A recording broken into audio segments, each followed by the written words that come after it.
know this is the President of the United States. Who is this? Is it you again? Look behind you. This is my private line. How did you get through? They're everywhere. All the time. We see them every day. But you have to look behind you. There is nothing behind me. How did you get this number? The spaceman told me. What spaceman?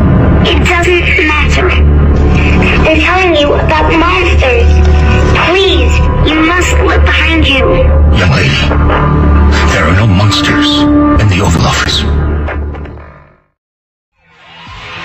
loudspeaker spoke up and said, "Wayne City."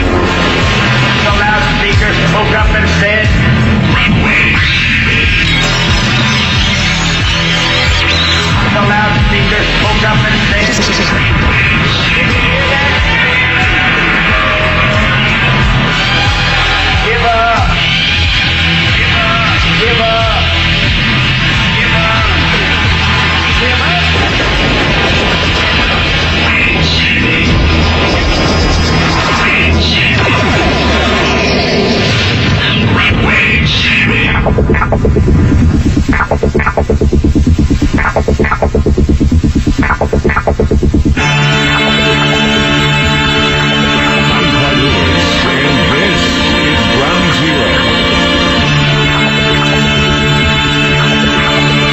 To call tonight, 888-673-3700. That's 888-673-3700. Hope everybody had a great weekend. It was snowing for most parts of the country. I know this. A lot of people staying in watching football. I went and saw Glass over the weekend. It was one of those movies where, you sit through it and it's like such a hard journey, and then the ending is really kind of fulfilling. I mean, if it just, ran some credits, maybe a little bit of a trailer, and then the ending, I think maybe it'd be just as fun. But, it was kind of a long journey to get to a payoff that, I don't know. It was kind of clever, but, I can see why the critics hated it. Not as bad as they say. I mean, if you can sit through a long, drawn-out explanation as to why we're getting away where we are, then that'd be, I don't know. That's just my opinion of Glass. I saw Replicas, too. That was kind of comical. Once again, Keanu Reeves proves he cannot act. That's why he does John Wick movies. I mean, you can't do bad with a gun, Okay.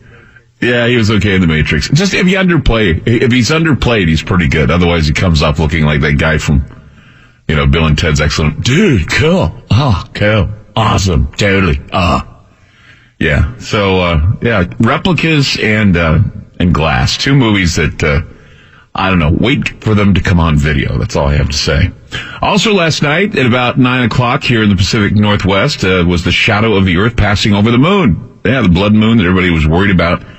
Reddish tint seen by everyone who were able to, actually get a peek through the clouds. We did not get a good view of the blood wolf moon last night because of the winter storm. We had rain pulling through here and fog.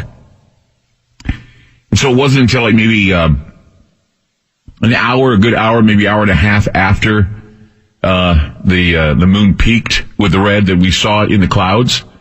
But a lot of people were sending pictures throughout the internet. Moon appeared to be turning to blood. Sending the message to those who are eager to point out that these events are signs that the world is about to end. Anytime we see the moon turn to blood, every scripture gets pulled out of the Bible. Every fear in everybody's minds about the end. And there's something about that.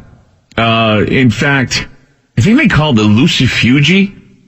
It's where the light is, it's like lucifuge. It is where the light is blocked out. Lucifuge Rocale, or Rocalis.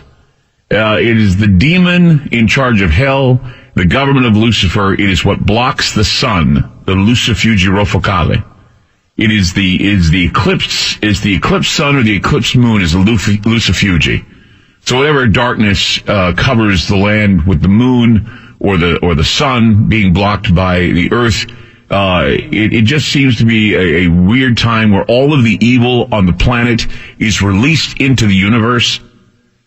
Hopefully we have a sense of good afterwards, but a lot of people are saying since the moon turning red was in Leo, and since we have a lot of other things going on in the zodiac, that there are some really, really tough times ahead. And there will be, and we'll have probably a window of about 2 or 3 weeks after the moon turning red. We'll be seeing some things going on. I'm not saying the world is ending, and no one said the world is going to be wiped out. But it was also a bit of a coincidence, a little bit coincidental, that the moon that was bloodied up real good was known as the wolf moon. And I want to do some research on the wolf moon. Now, the wolf moon has a lot of different legends surrounding it, because that happens in January. Usually the wolf moon happens in January. It's the winter moon. And in old European texts, the wolf moon in January was a reminder that werewolf activity could rise after what is called the Christmas dormancy.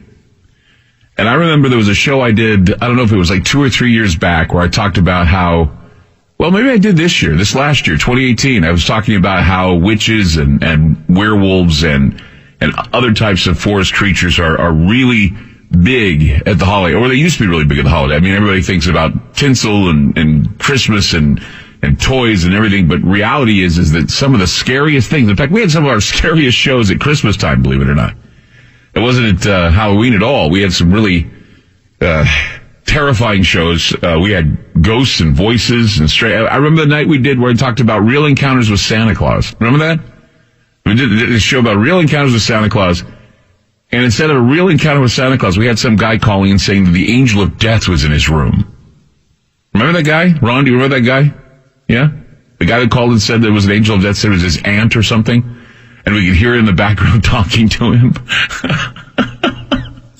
I'm laughing because it was super creepy. It just gave me the creeps.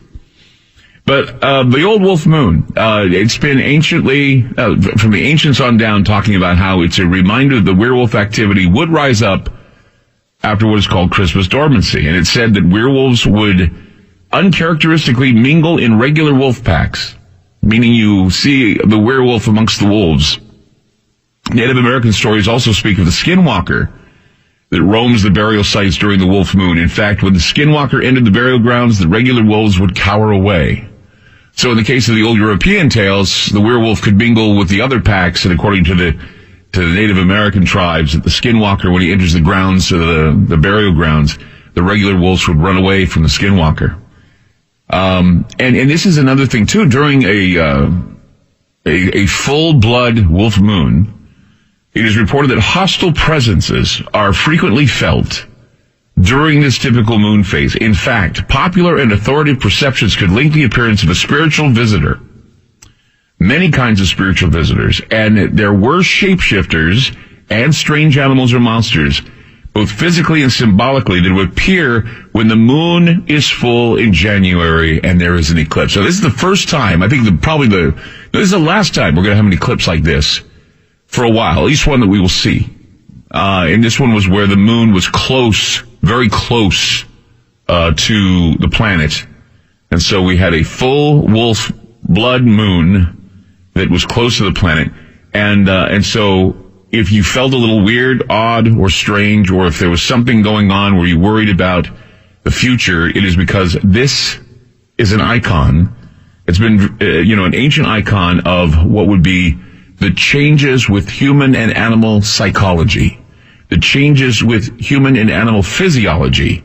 All of these things happen during a blood moon, especially when it is the wolf moon. Everything changes. Humans and animals thinking differently and are basically vexed by this vision of a red blood moon.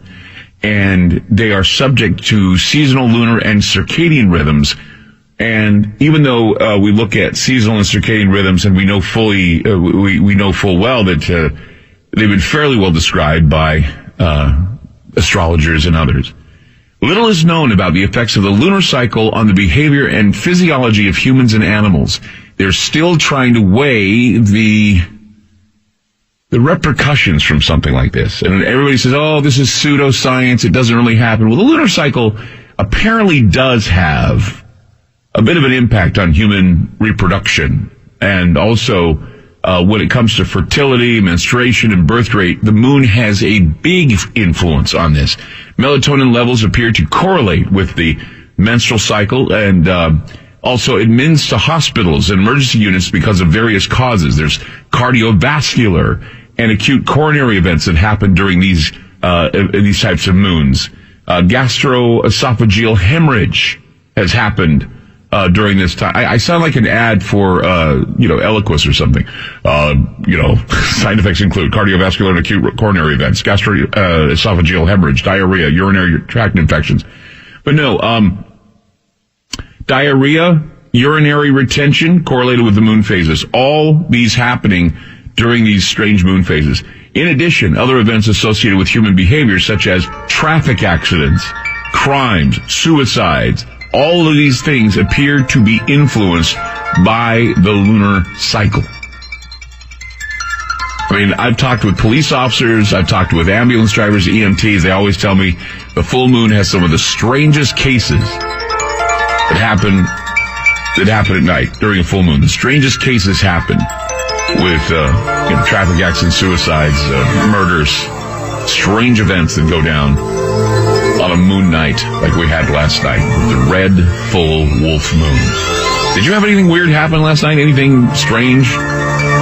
Anyone want to kind of tell us an inside story about what may have happened to them last night that gave them the creeps because of the red moon? Any feelings you may have? I don't know. I'd like to just hear from you. 888-673-3700. That's 888-673-3700. Last night, the full red blood wolf moon seen by many people. Significance for the end of the world? Did you have any weird feelings when you were seeing it, or did something strange happen to you last night? 888-673-3700. We'll be back. FM News 101 KXL.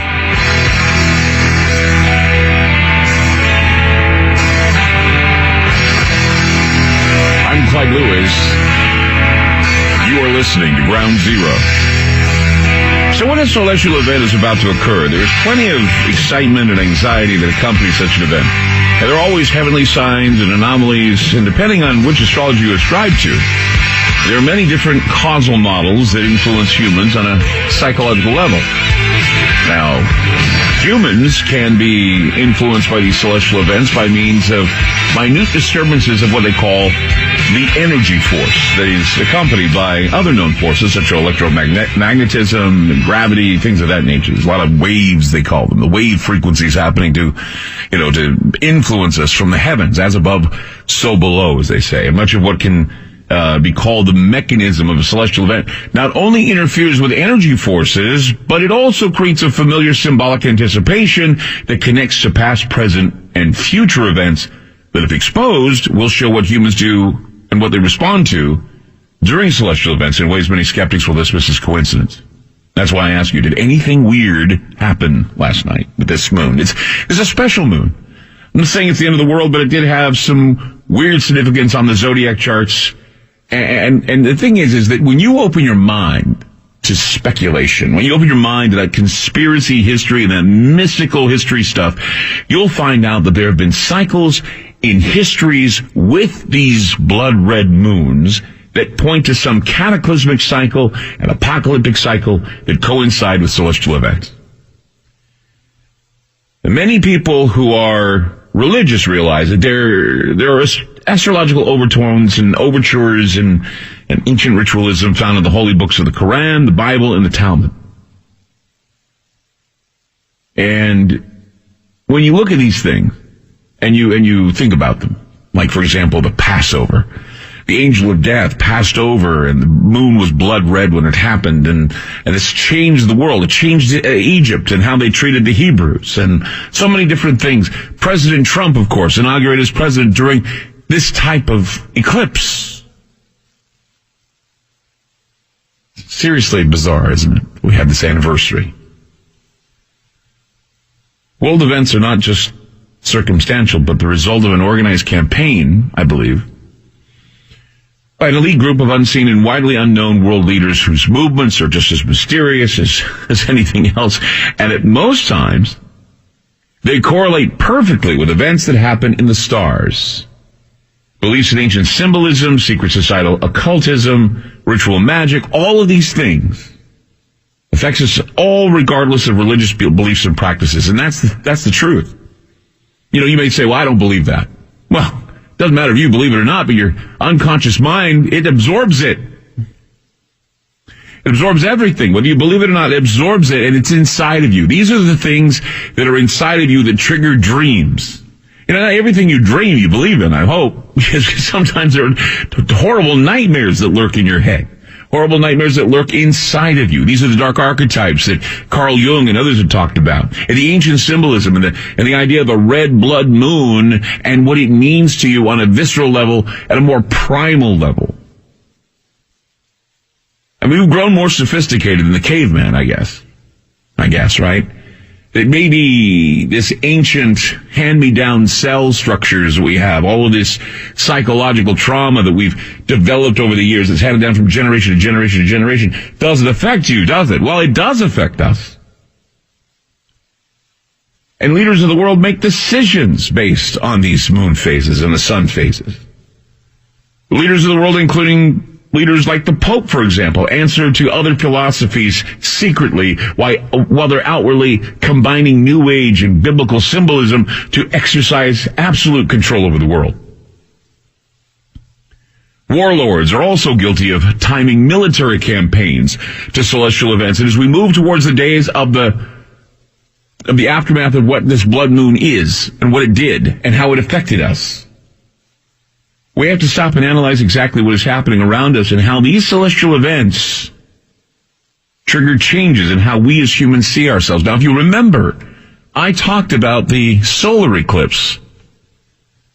I remember saying there's a window after the solar eclipse where psychologically we're going to be affected by this, and it could be months, maybe a month. I give about 2 months. Give about 2 months maybe, or 3 months that we'd start feeling the effects of this. And we had the shooting in Las Vegas after that. There were a number of other things that went down that we all went, wow, something certainly is wrong here. Well, take a look at this. This is the darker side. This is the eclipsing of the soul, the dark night of the soul. And it's certainly a representation, once again, of that Ouroboros, that dragon that eats its tail, the red dragon, the red moon, all showing itself. And so these events, they trigger all kinds of things during these powerful events. And they have a more prolific effect on all of us, whether we choose to believe it or not. And the thing that's most interesting is that I was reading something today about the lunar cycles, and there's a term that's been used in hospitals. It's now called the werewolf effect. And I'm sure that the term has been picked up as a substitute for that lunacy thing, where the moon affects people. But it seems to me, well, it just seems to be a form of, I don't know if you've heard of this term. It's called hyperagitation, where patients are having violent and acute behavioral disturbances during a full moon. They've also, there's also been cases of excited delirium during a full moon. It's also known as agitated delirium, where there's this condition where patients exhibit psychomotor agitation delirium.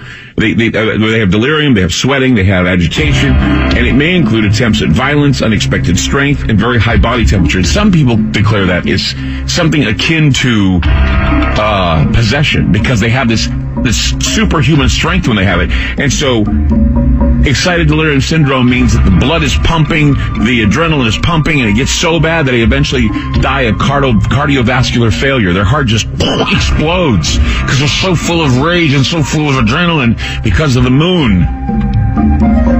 It's pretty bizarre. In fact, that's why they call it werewolf syndrome, right? Because you don't sprout hair like Lon Chaney Jr., but you certainly act like you're a beast. Which brings me back to the movie Glass and the beast that was in that film. It's just some amazing correlation. As we saw the beast on the screen, and the excited delirium and agitation delirium that some people can have during a moon. More with Clyde Lewis and Ground Zero on FM News 101.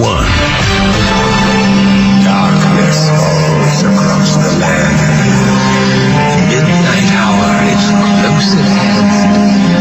Creatures crawl in search of blood to terrorize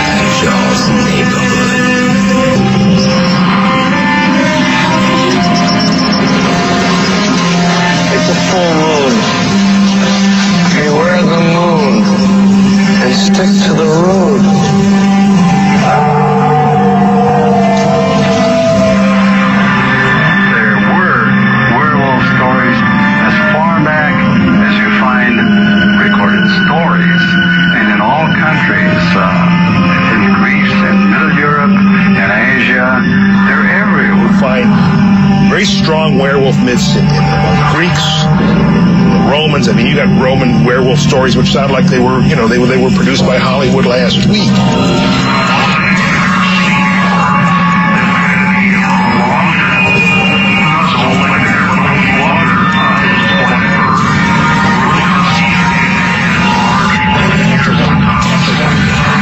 By a werewolf, by a lycanthrope.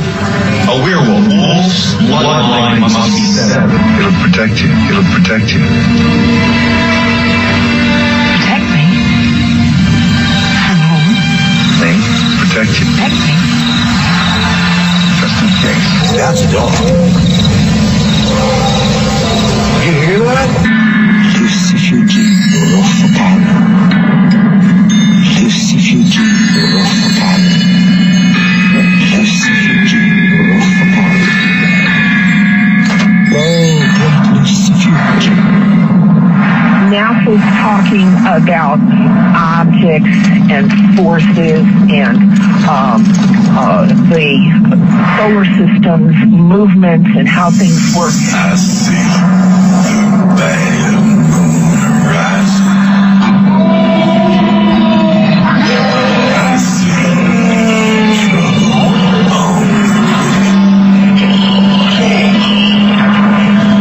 I see earthquakes and lightning.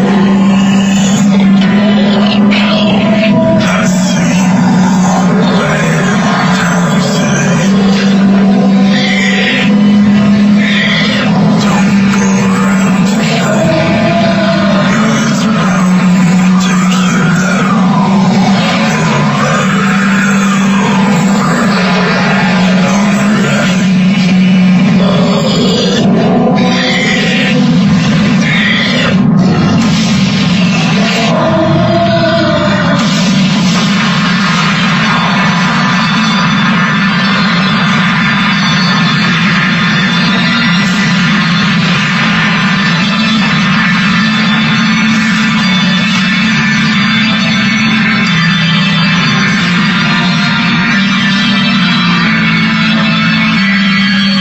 I'm Clyde Lewis.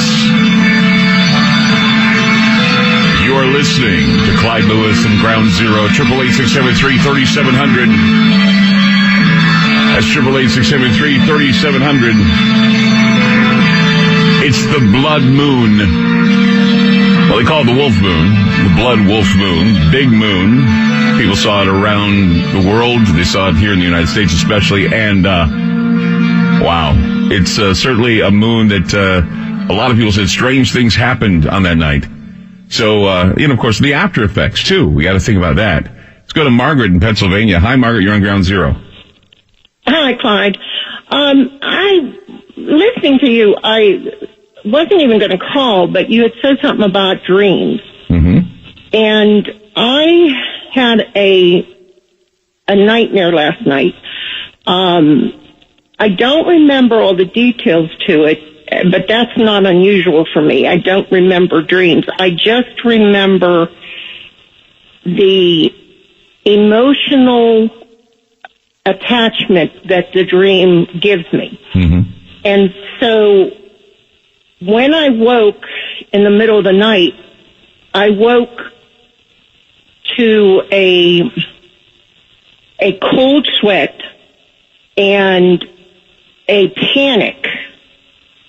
And I was trying to catch my breath, and all I could think about was getting away, escaping, finding protection. So whatever the dream was, it scared me so much that I woke up in this cold, clammy sweat. And I don't like my apartment to be very warm, so at night I turn it down to 67, and so there would be no reason for me to be perspiring, Mm-hmm. So it just really disturbed me enough that it's bothered me all day. And I was listening to the news to see if anything happened, and I was I texted my son to make sure he was okay. And, like I said, I can't give you a lot of details of the dreams because they kind of fade away once I wake up, except for the fact that I know I was trying to run, I was trying to hide, trying to get some kind of protection, and I don't even know from what. So you were certainly being terrorized by something. You couldn't necessarily figure out what it is, but you were searching what? You were trying to hide from it? Yes. And it, I was tossing so much that when I woke, my blanket was all twisted around me. Oh. And I normally don't do that. I mean, this was very disturbing, and it just, like I said, it just has lingered with me all day. And so, when you were asking about strange things happening, I didn't really even make a connection until you said dreams. And then I thought, I think I should call and tell them about this. It's really unfortunate that I don't remember my dreams, a lot of detail to them. I just remember what emotions they give me. And this definitely gave me panic and fear and survival. So the unconscious mind is sensing something great that's going to terrify you that's coming, or that may have haunted you in the past, but it just seems to me that if you're not aware of what it is, then maybe it's not something that happened to you in the past. It may happen to you in the future. That's very possible, because in the past, when I've had some nightmares and I can remember bits and pieces to them, I can normally relate them to something that has happened. Sure. I broke both my wrists 3 years ago, and I had a dream of my hands and arms being gone, and I was in cast on both of my arms for 6 weeks and wasn't able to do anything. Wasn't able to feed myself, wasn't able to anything. And so that made perfect sense to my dream to haunt me like that, because it was one of the worst experiences in my life, right, to not be able to take care of myself. Mm-hmm. And so, but this was so bizarre. Mm-hmm. I just have a feeling of it being so bizarre, this dream. Well, I'm curious if any outward environment would have caused this, because sometimes, like, for example, I remember one time when I was recovering from the surgeries I had. I was in bed, I was sleeping, and I had this terrible dream that these aliens they had me in this menagerie, and they were telling me that if I were to play, they have these, like, paddles that were in front of me, and they had patterns to the paddles, and they said, if you can figure out these patterns, and you can hit the paddles, kind of like a Simon game, if you can figure out what these patterns are, you can hit the paddles to what we tell you. So the paddles would flash, and then I had to hit the paddles to match the flashing and the sequences and the tones. And if I didn't, a stabbing pain would hit me. And so every time I touched the wrong paddle, I'd feel a stabbing pain. And what it was is that during the night, of course, I was trying to sleep, and I was having stabbing pain at night, so I had to get up and take some more Dilaudid or whatever. But it was like the whole thing was just terrifying me, because I felt as though that I was in this menagerie created by these aliens, and that they were torturing me, and I had to kind of hit the paddles at the right, like kind of like Simon. I had to do like a Simon game, trying to hit the paddles at the correct time, and I couldn't do it, and that was frustrating me. So I'm curious about whether or not there was something environmental outside your bed that was giving you these this terror, this nightmare or whatever it was, this night terror, and it created this. Or once again, we have to kind of play into the idea that last night was a strange moon in the sky. There could have been some environmental things going on with you, maybe some body changes, and maybe something that's going to happen in the future that you're not aware of. Well, that's, any of those are possibilities. I can only say the only other time I had a dream, but it was a reoccurring dream, and it was very bizarre. Mm-hmm. I grew up in a place in Pittsburgh called St. Clair Village. It was a housing project, and my sister and I would walk to school, and it was about a 1.5 mile walk to a Catholic school. And we would walk home at lunchtime and then back to school and then back home. Well, one day I was walking it by myself, and the row houses were no longer there. All that was there were Christmas trees. And at the location where my house was the largest and the most beautiful decorated and beautifully shaped Christmas tree.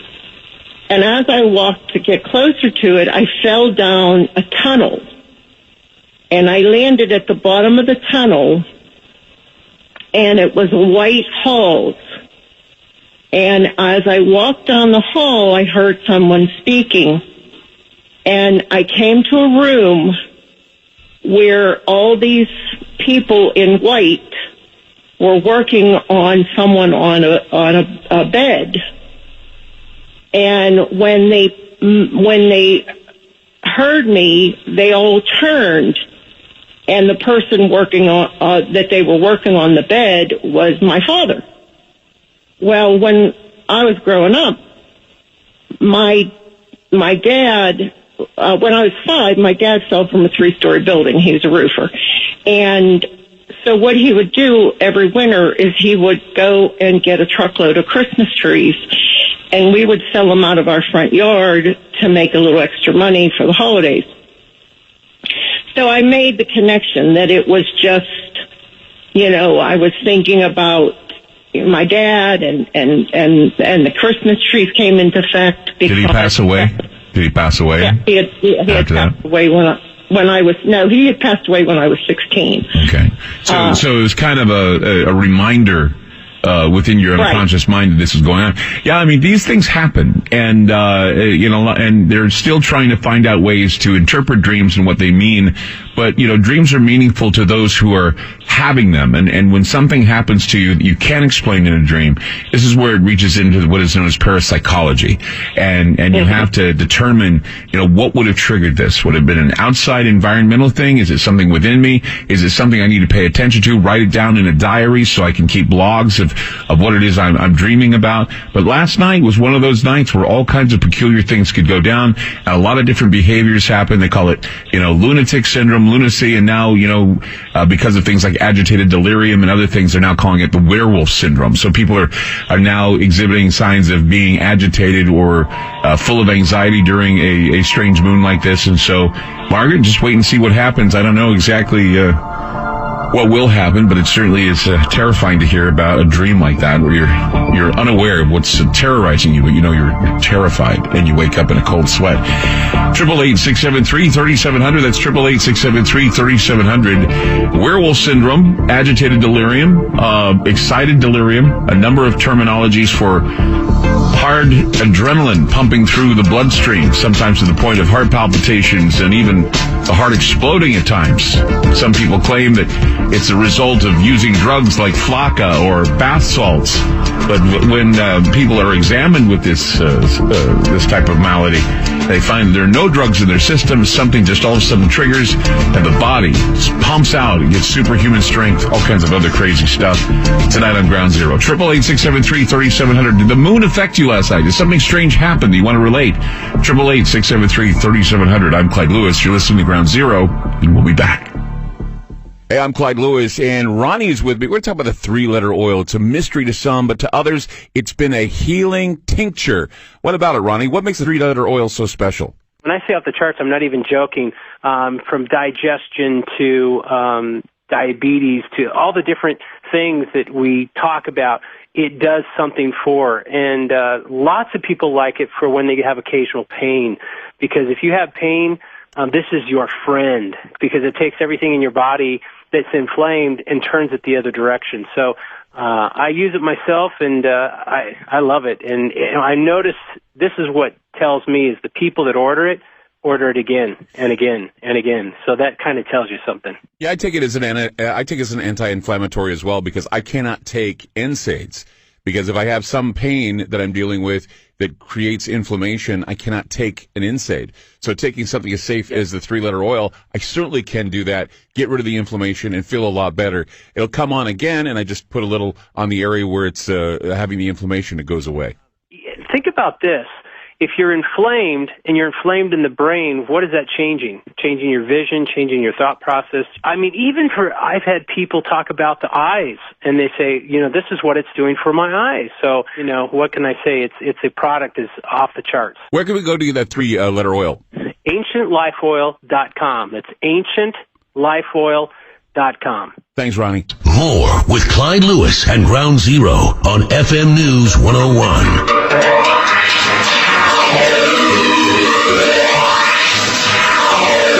Let's go to James in Alabama. Hi, James on Ground Zero. Hey, Clyde, how you doing? Doing good. Yeah, you had a caller call just a few seconds ago, and she was talking about her dreams. Uh-huh. And this is going to sound weird, but I think we may have had a similar dream. Okay. I've always been a real lucid dreamer, and I can remember my dreams clearly, but last night I woke up, couldn't remember what I was dreaming about, but I was panicking and freaking out to the point where I couldn't go back to sleep, and I've been up all day, just like a feeling of dread, like something was wrong. Do you remember what the dream was about? Or are you just in terror like she was and waking up in a cold sweat? I have no clue what it was about. I can't remember. I woke up in a cold sweat, tossed and turned, and it's messing me up just talking about it, but it was that terrifying. Man, that seems weird that people are having these dreams, especially during this moon. Yeah. I think the worst part about it has been like feeling like you're crazy, because it's the worst kind of like feeling of dread that I've ever felt. And, I've never been like that before. Right. All day long, it's just like something's wrong, and I've been calling family. I'm a truck driver, so I don't usually call my family a lot when I'm out here on the road. Right. I've called my mom, my aunt, everybody. They just check in on everybody. But so far, other than just the normal stuff, ain't nothing been wrong. It's just the feeling, Well, James, be careful and be vigilant, okay? All right, I appreciate it. Thank you for sharing that. Let's go to Dave in Washington. Hi, Dave. You're on Ground Zero. Hey, Clyde. How you doing? Doing good. Go ahead. You're on the air. I had a dream recently. I was in a dorm room, and Dennis Leary was in the hallway, naked. It may seem like it's going to get gross, but it doesn't get too far. And I was preaching the gospel to him in my dream. And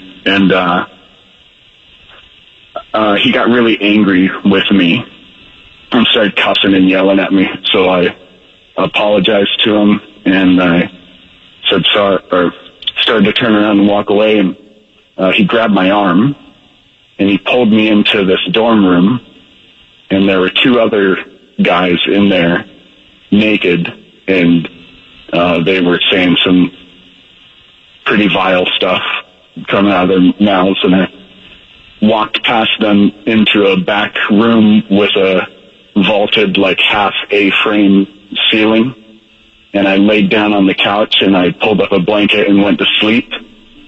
And then it was like I had inception sleep paralysis, like a paralysis like inside with my dream body.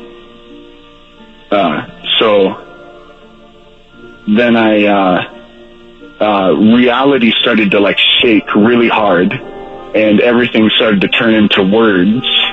And then I heard this like really demonic voice say, "I am the Christ." And then I leaped from the couch onto the ceiling in my dream like some kind of demon, and crawled up the ceiling and then punched a hole in the drywall and climbed up inside of in between where the roof is and the drywall was. And I was hiding in there, and I looked out the hole, and there was like blood splatter, and they were all getting slaughtered down below me. And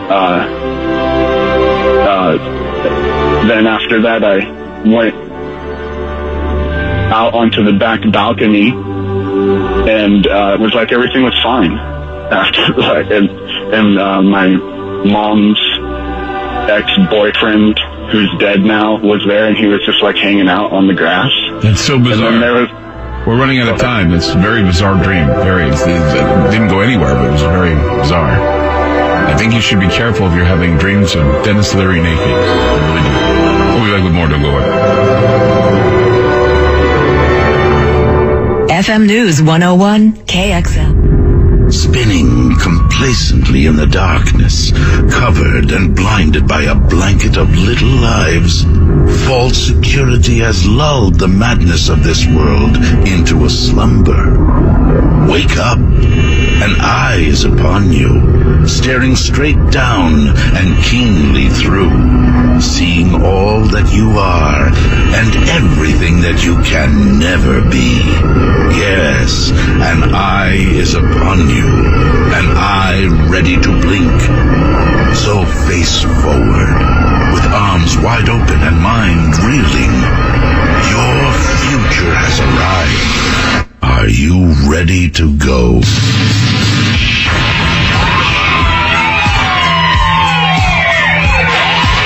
The loudspeaker spoke up and said, "Wait, Jimmy." The loudspeaker spoke up and said, "Wait, Jimmy." The loudspeaker spoke up and said,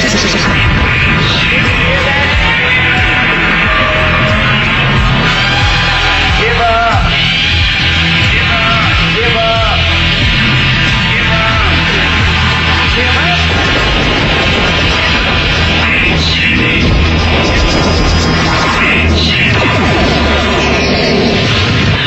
Wait, Jimmy."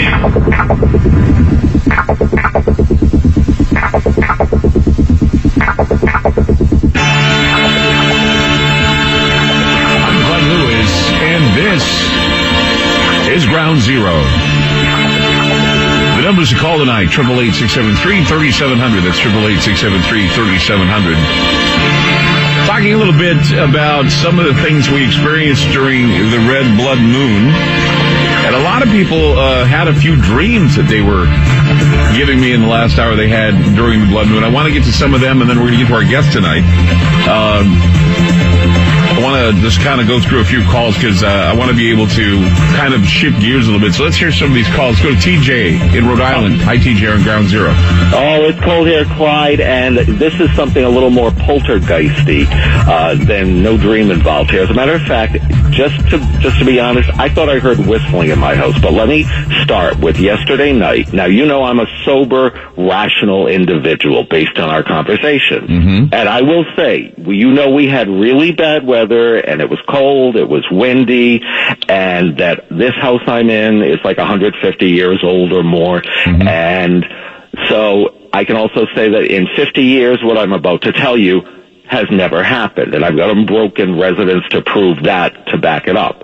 But we've had, again, worse weather, colder, and windier than anything here, so keep that in mind. Sure. Last night, it's about 11, 12 o'clock, and all of a sudden, on the outside of the house, I hear a bang, like somebody's, taking a battering ram and hitting the outside of the house. And that happened a few times during the night. And this is around, 12, 1 o'clock in the morning or so. And I could not go out because of the glazed surface from all the freezing water and everything we had here to go check. But during the day, I could see nothing was out there. But it occurred a multiple number of times. And later on today, because I've had to separate the house in order to integrate this new cat where the reigning monarch that's in the house doesn't really get along with them, and I'm trying to introduce them. Right. I finally go into the front, and I'm hearing, gee, the boiler sounds like it's burning at a clip. So I finally go downstairs later today, and do you remember in Poltergeist when the furnace, the thing is wide open where the flames are? Right. Mm-hmm. Okay, this is an old boiler, heavy cast iron piece in the front of it. And in 50 years, and it's wide open, and it's going to beat the band here. So this must have been going on during the day. So I finally close it. I go back upstairs, and later, maybe an hour, let's say, I said, gee, I really have to go downstairs and check. So I go downstairs and check again, and I walk to the back of the house where the banging had occurred, and there's a bulkhead to the backyard that leads into the cellar, so that there's the outside door, you walk down the stairs, and then there's the inside door, and the inside door is wide open. And again, 50 years, this has never happened. Was somebody trying to get in? No, because the outside door is locked and closed. It's just that the furnace, somehow this heavy cast iron covering to where you would look at the flames is wide open, and the back bottom of the bulkhead entrance is wide open, and this all occurs after the fact that bang on the outside the night before. That'd be and terrifying. a few more times bang on the outside and I'm saying, never happened in 50 years. So something or someone I think somebody was trying to get in. No. You sure? No, because there was freezing cold and it was icy, glazed. You would have to be criminally insane. It was poltergeist activity, then you're saying? It reminds me, and I told you before you came back on, I'm hearing a whistling. So like somebody whistled, but it was only lasted like 1 or 2 seconds. Especially with the weather the way it is. That's so creepy. It really is. I mean, and people, get a load of this. There were people that were talking about how the red moon last night, when it was in the sky, cast a yellow shadow on the snow, and it looked like the snow was yellow. See, I couldn't really see much of it because we had a little bit of the cloud cover. Yeah. But there's been nobody in the backyard. There's snow. I mean, I didn't shovel the backyard. I'd go look for footprints. There's nothing. But I'm saying these were loud, and I don't know how, even if somebody wanted to get in, the bangs occurred above the bulkhead, and they were between the two windows. I mean, the person would have to be 20 feet high. Well, it's like I said, hostile presences are always felt, or always somehow appearing during moon phases. And that's been, because of the fact that red moon is very powerful, and the fact that it's a wolf moon, once again, raises suspicions about the wild animals and the psychology of wild animals, and maybe even the mix of both man and wild animals. There's the Wendigo, and there's werewolves and all kinds of shapeshifters and strange stuff. So, I mean, poltergeist activity, yeah, sure. Trolls, yeah, sure. All that stuff happened in the wintertime, yeah. If I'm suddenly gone or something happens, remember, you have some leads to go track them down. All right, I'll do that. Never happened. All right, TJ, thanks for the call. And it does. I mean, these things, in early modern Europe, that was always populated with these, especially in times like these, spiritual beings whose existence could not be understood. No one knew what they were. They couldn't figure it out. They could only marginally come up with some ideas to either, they go to their Protestant or Catholic doctrines, and what do they find? They find that there's actually a belief among the churches at the time that these entities reflect the perpetuation of the community between the living and the dead. And human and animal psychology or physiology, always subject to seasonal, lunar, and circadian rhythms. And the lunar cycle has had an impact all the time, as I said earlier, about human reproduction, fertility. People have had coronary events, cardiovascular instances, weird dreams. People are having weird dreams. I guess last night, a lot of unexplained dreams. And of course, I was talking about something called werewolf effect, which I'm sure the term has been picked up as a substitute for what is called lunacy or the lunatic feeling or whatever. It seems like a form of hyper-agitation where people who've been admitted to hospitals have these violent and acute behavioral disturbances during a full moon. They call it excited delirium. In fact, over the past decade, the excited delirium syndrome has raised continued controversy regarding the cause and manner of death of some highly agitated persons while they were held in police custody, restrained, or incapacitated by electrical devices. And usually at the autopsies, medical examiners have difficulty in identifying an anatomic cause of death, but frequently cite psychostimulant intoxication as a contributing factor. In fact, I have a phone call. Now this is something, now let me remind you, this type of agitated delirium, if you remember, there was a naked man who was eating the face of another naked man on a Miami highway. Remember that? That was said to be agitated delirium. They said, well, maybe he was on bath salts. Well, they did an autopsy and they found out there was only marijuana in his system. Then, of course, there was a porn actor who reportedly killed a man in Canada, dismembered his body, ate the flesh from his corpse, fled Canada, was eventually caught in Germany. He was not on any drugs, said he just had some weird blackout. A Maryland man allegedly admitted to eating the heart and brain of his dismembered roommate. The media reported that the man was on Flakka, but it was found the man had only a few beers in his system. So while the precise cause and mechanism of lethality of the condition remains controversial, the likely whys and wherefores of sudden death of excited delirium syndrome victims seem to be some biological thing. Here is a phone call. Now, this is what is interesting. This is a phone call that I got in my library of a woman calling up paramedics, all right? And her son apparently had told her that he was turning into a werewolf. Listen to this call. It is just, it's mind-boggling and it's scary as to hear it. Here it is.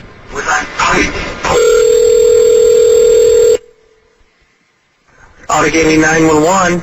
Hi, something's wrong with my son. I'm on 1103 South Jefferson. I don't know whether he got, he's 29. I don't know whether he got onto something. He's just, very strange. Okay, is he in an ambulance? What are you reporting? I don't know. He's just talking and talking and saying he's going to die, and he's just making like he's on something. I don't know.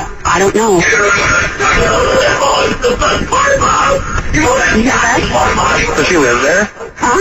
Does he live there? Yes. You been drinking? I just got home a little while ago, and took a shower. He was sleeping. I think he must have. Did he use drugs? He used to. He hasn't for. He used to do marijuana. He hasn't for years. I don't know whether.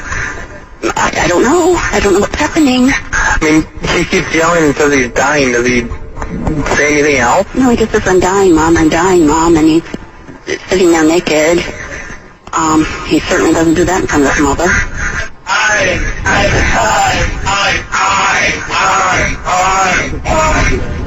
Okay, we are dispatching help, okay? Yeah. I want you to tell me if he does anything else. You don't know if he's used any drugs? I don't know. Okay. He looks like it, I don't know.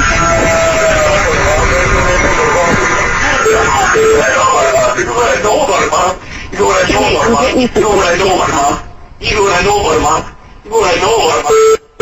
And that's the call. It's a terrifying call. Apparently, a woman was saying that she got out of the shower. Her son was in the room. He was there, and he claimed that he was turning into a werewolf. He said he was dying inside. He felt like he was dying inside, turning into a werewolf. They said it was excited delirium agitation syndrome. The man eventually died from cardiovascular collapse, but he was saying he was going through the transformation into a werewolf. And so, think about that for a moment. That is a terrifying call.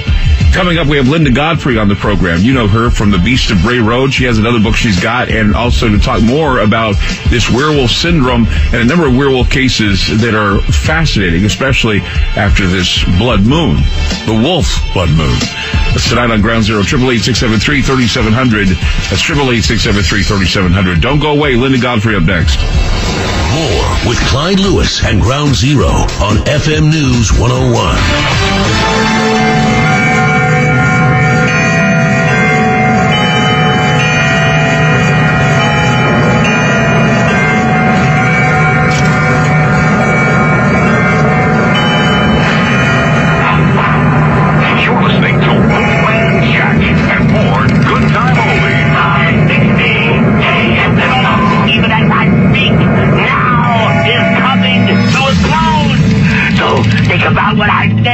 Forget it and just listen to this. Oh! What's that I see walking in these woods? Why, it's Little Red Riding Hood. Hey there, Little Red Riding Hood. We sure are looking good. You're everything a big bad wolf. A landowner shot what she believed to be a wolf several days ago. It was reported to be near livestock. Game Warden Sean Briggs and Zach Norris responded, collected the animal, sent some pictures to our wolf specialist in Great Falls. Based on the photograph, you have some doubt as to whether or not it's a purebred wolf. Hi, it's 911. We got a hang-up call. Everything okay? No, I got attacked by a mountain lion. My friend is okay. I don't know where I am. I'm trying to come down the mountain. What mountain are you on? You there? What? What mountain are you on? I don't know. 911, what is your emergency? Hi, my name is Kaylee Pavage, and I'm at the East High School. I'm pretty sure, and I just saw a wolf. Okay. Sheriff's office. Yeah, well, I just found out there's animals loose around this area. Yeah, I think I just seen one. It was like a wolf or something. It was everywhere. In all the yards. It's in the risk of all. Psychopaths, murderers, werewolves, murdering, marauding werewolves. This marvelous week of werewolves begins when you're dead. A malicious tale about werewolves. All this begins Monday on Channel 7's 330 Movie. Clyde Lewis. You are listening to Ground Zero. We're on the day after the wolf moon, the blood red moon that appeared over the United States. A lot of people having strange dreams and having strange sightings. And tonight we're taking calls at 888-673-3700. We're also talking with Linda Godfrey, who knows that there are monsters among us. And she's written several books about this. My favorite, of course, was the first one I ever got was The Beast of Bray Road, talking about werewolves. And, you know, actually, I find it the werewolves themselves are probably some of my favorite crypto critters, especially when, you know, you learn more, as we say, about the werewolf psychosis. Because what we have is we have not only sightings of those creatures that look like upright walking wolves that look like men, but we have the dog men, and we also have people who act irrationally during a full moon. And so the psychosis that we hear about, they get excited delirium and agitated delirium, people say, well, these guys have got to be on drugs. But they're not on drugs. Something triggers the adrenaline that puts them into this state of having superhuman strength or doing things they wouldn't normally do. Is that just another case entirely, or is that part of the werewolf lore? Well, I think that there seem to be different types and different stages, you know, because there's also the kind of hysteria that is gained from or gotten by eating. It's sort of a mold from rye called ergot, there are different pronunciations for it, and this can make people behave as if they were a werewolf, and they just do all kinds of crazy things and shriek and attack others, and it has to wear off gradually. So there's that. There's also kind of an interesting story I found not too long ago. I haven't even written this anywhere, but it's about Jimson weed, which is a kind of plant. And my husband and I moved into a different house a couple years ago, and I've been trying to identify all the plants. It had just very, very decorative plant rich. And I had right on my patio were these kind of strange looking vine things. And I looked it up and I found out they were actually Jimson weed, which was something that back in the Revolutionary War, one of the cooks, I can't remember what regiment or anything like that, but he was looking for something to feed the men in early summer when there weren't crops in or anything, and he found these things that looked like a salad from Europe, a salad plant from Europe, and he fed it to the men, and they were doing things like jumping up to the rafters and crouching and acting like apes, beating their chests, not coming down. You know, there are some, you know, chemical poisonous types of answers for a few of these types of behaviors too. But there's another one that I thought of that I haven't really written this in any of my books either, because I'm not sure what the lady's problem exactly was, but it was a few years ago, and I happened to be doing a book talk on The Poisoned Widow, which was actually my first book, and it was a true historic crime poison type of book. And I was talking to, it happened to be a group of teachers who were just ending their summer vacation, and it was some teaching group. And it was at a Barnes & Noble in Racine. So I'm talking to these ladies, and I noticed this other woman kind of sidling up behind the bookcases, and she was standing behind the bookcase right behind me and kind of listening in, although she could have come in and sat down anytime she liked to, but she was kind of lurking. So she was sort of on my radar, and it was making me nervous.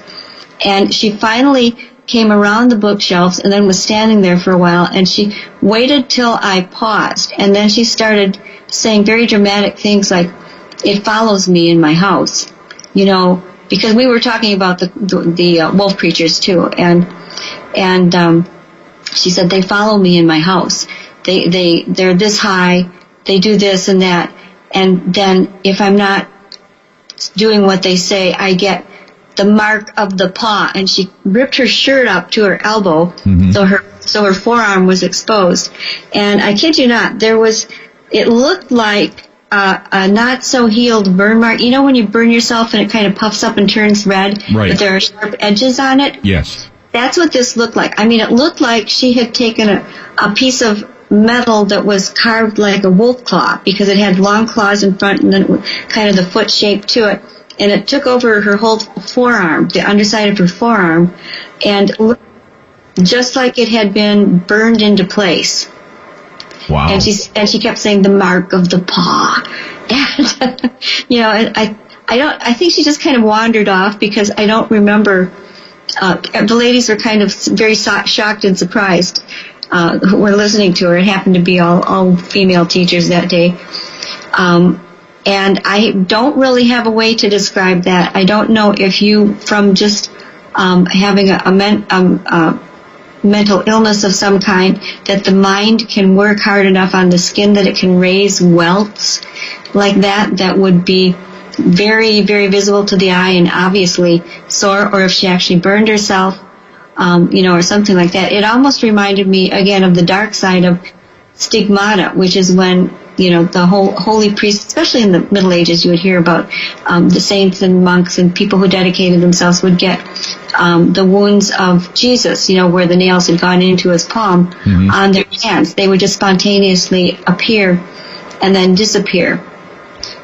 Well, back when we did an interview with one of the scribes that talked about the St. Louis exorcism of 1949, if you remember, there was a real exorcism that happened that actually was the inspiration for The Exorcist.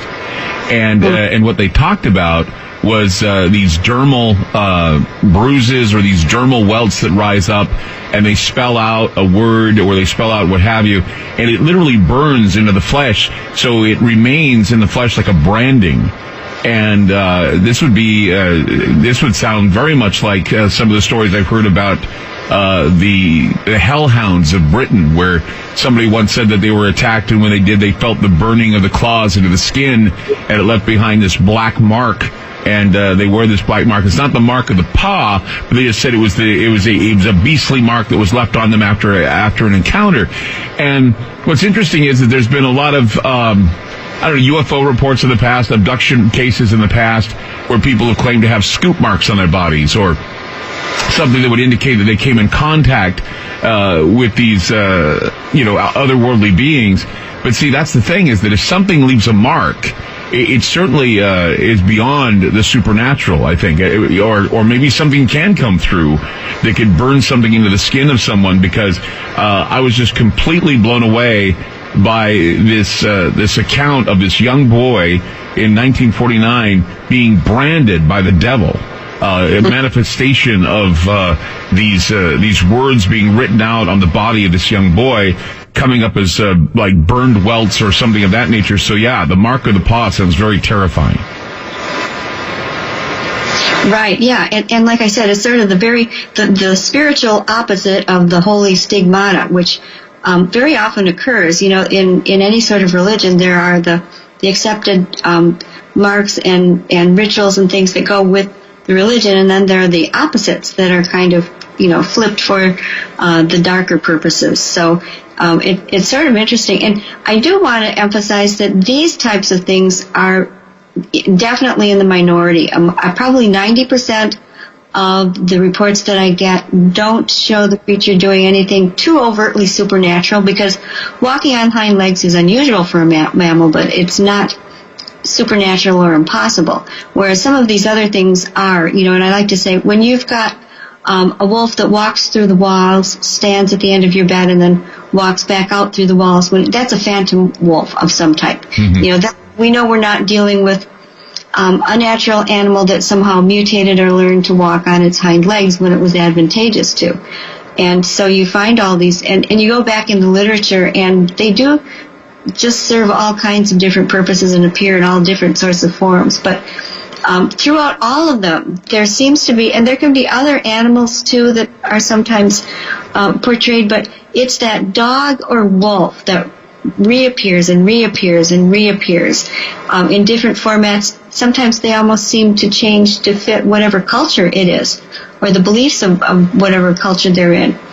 But the main image is the same. It's that dog or wolf-like head combined with this somewhat human-like body. Even if the body isn't shaped like a human, just the fact that we see a dog standing upright walking on his hind legs is enough, I think, to make people link their minds to link it to the idea of a werewolf. Sure. Right, go ahead. I was going to say May, I believe, of 2018, there was a huge werewolf story out of Montana, where there was a rancher in Denton, that it was reported that the rancher shot what he thought was a werewolf because it was a threat to his livestock. Now, here's the deal. The Montana Fish and Wildlife and Parks said that he shot the werewolf and killed it on his property. The truth of the matter is, they shot at the werewolf I'm saying wolf, it's a huge wolf. They said they looked like a dire wolf. They shot at this thing so many times it wouldn't die, so they had to run it over with a truck before it died. And so it was the truck that killed the animal, not the gun. And that's what really perplexed the Fish and Wildlife in Montana. Yeah, and that story comes again and again and again, where people are armed and they have reason to believe that they're being attacked, and they shoot at it, sometimes with automatic pistols. They'll empty, a couple of clips from an automatic, and the thing is just there. It doesn't fall down. It doesn't seem to die. Sometimes there's a little bit of blood. They'll maybe see some blood on a trail for a bit, and then it just disappears. There's nothing there. And that happens with both the Dogman and Bigfoot reports. Well, and they came up with some logical explanation for what it was, and I was really disappointed, and not because I wanted to be a werewolf, but this thing was huge, and the fact that the media just took and said, well, they estimated it was this type of wolf, long-haired wolf of some kind, or a wild dog hybrid or what have you, and yet they wouldn't report that the bullets would not take this thing down, that it was just so big, and it raised up, and they thought their livestock were going to die, and so when they shot it, it raised up off the ground at them and snarled at them, and then they ran it over with a truck. I just thought, this is too creepy. This is how it happened. This was last year in Montana. You remember the story we reported?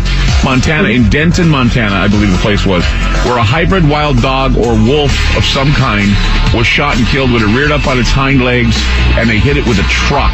They shot it, and then they hit it with a truck to kill it. Linda Godfrey with us tonight on Ground Zero, talking about monsters, werewolves, and like, especially right after the reports of a blood wolf moon over the United States. More from Linda Godfrey, and your phone calls, 888-673-3700. That's 888-673-3700. I'm Clyde Lewis. You're listening to Ground Zero, and we'll be back. FM News 101 KXL. Do you want to lose weight but have no idea where to begin? The Fast Start Diet, a 3-day weight loss plan, is the answer. 3 days of nutritionally balanced, calorie-restricted meals delivered right to your door. No shopping, no measuring, and no cooking. Everything is prepared for you and ready to eat at home or on the go. The Fast Start Diet has all the amazing benefits of intermittent fasting without starving. We've helped thousands of people who have struggled to reach their weight loss goals. Isn't it time we helped you? With the Fast Start Diet, you'll lose weight and feel great. Clyde Lewis here for Fast Start Diet. You know it works. Now it's your turn. Available on Amazon or go to faststartdiet.com. Use promo code ClydeSAVE and get 10% off your first box. You'll also get the #1 rated Lipo3 appetite suppressant spray. Free. Whatever your weight loss goals, begin with faststartdiet.com. Use promo code ClydeSAVE. That's promo code ClydeSAVE. You're listening to Ground Zero with Clyde Lewis on FM News 101.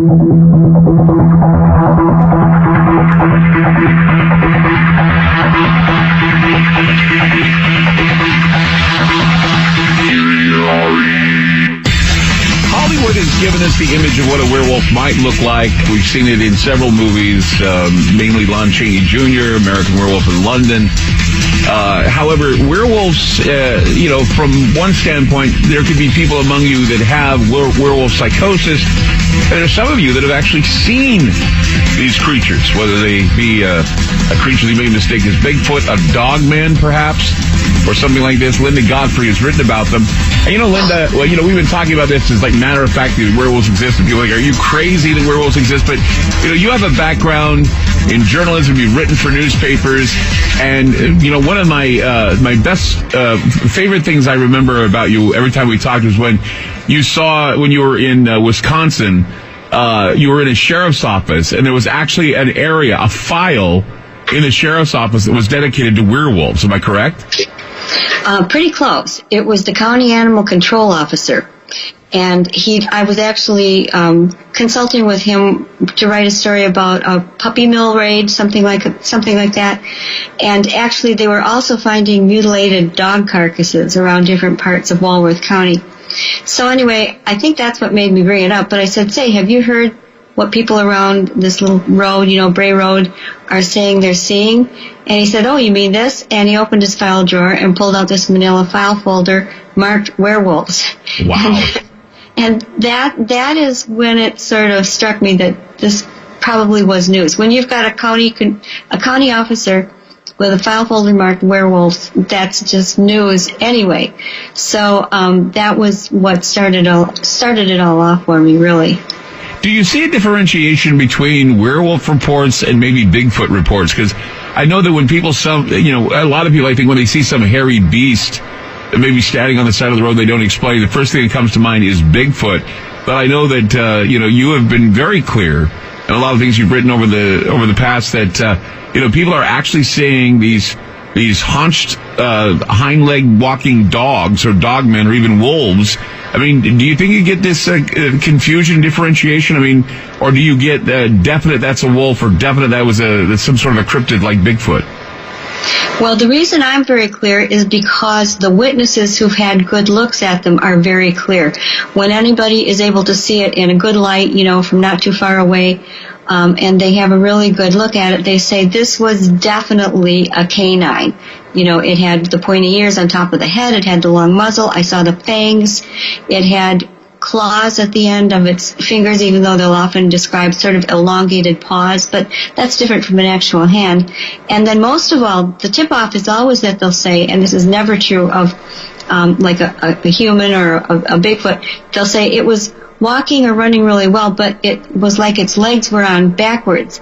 And what they're actually telling me is that they're seeing it running on the toe pads, and that what we would consider the heel, in animals it's called the hock, and it's back up halfway up the leg. So it looks like it's running on it. We try to translate it to human terms, and it just doesn't work out. But that is the signature of the canine leg, and other four-footed animals are kind of the same way.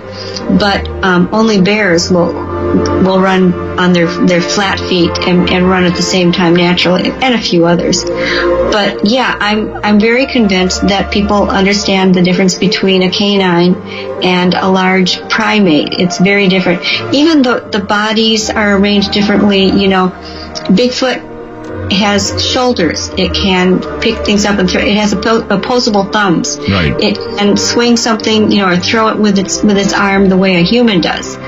And that, again, is something that an actual canine cannot do. Sure. And I do like, my favorite term for them is unknown upright canines, because I don't believe that these are werewolves in the old traditional Hollywood/medieval sense of the word werewolf, where I don't think that they are going out and killing people. We don't have any records. There would have to be so many dead people ravaged and lying around, which were found. I mean, back in the Middle Ages, there were things that people believed were werewolves. Linda, Sometimes we're out of time. We'll be right back with more. Right back with more. Stand by. All right, bye-bye. We'll be right back.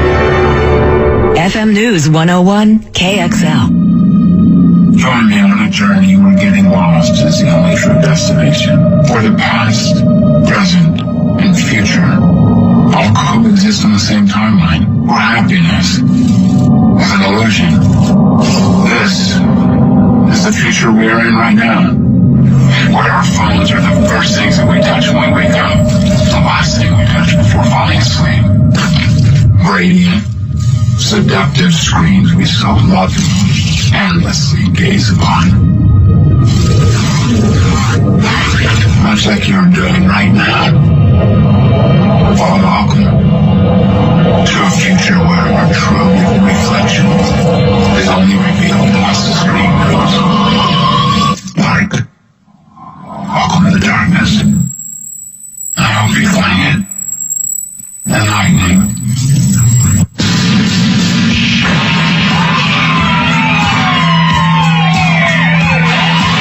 The loudspeaker spoke up and said, "Wait, Jimmy."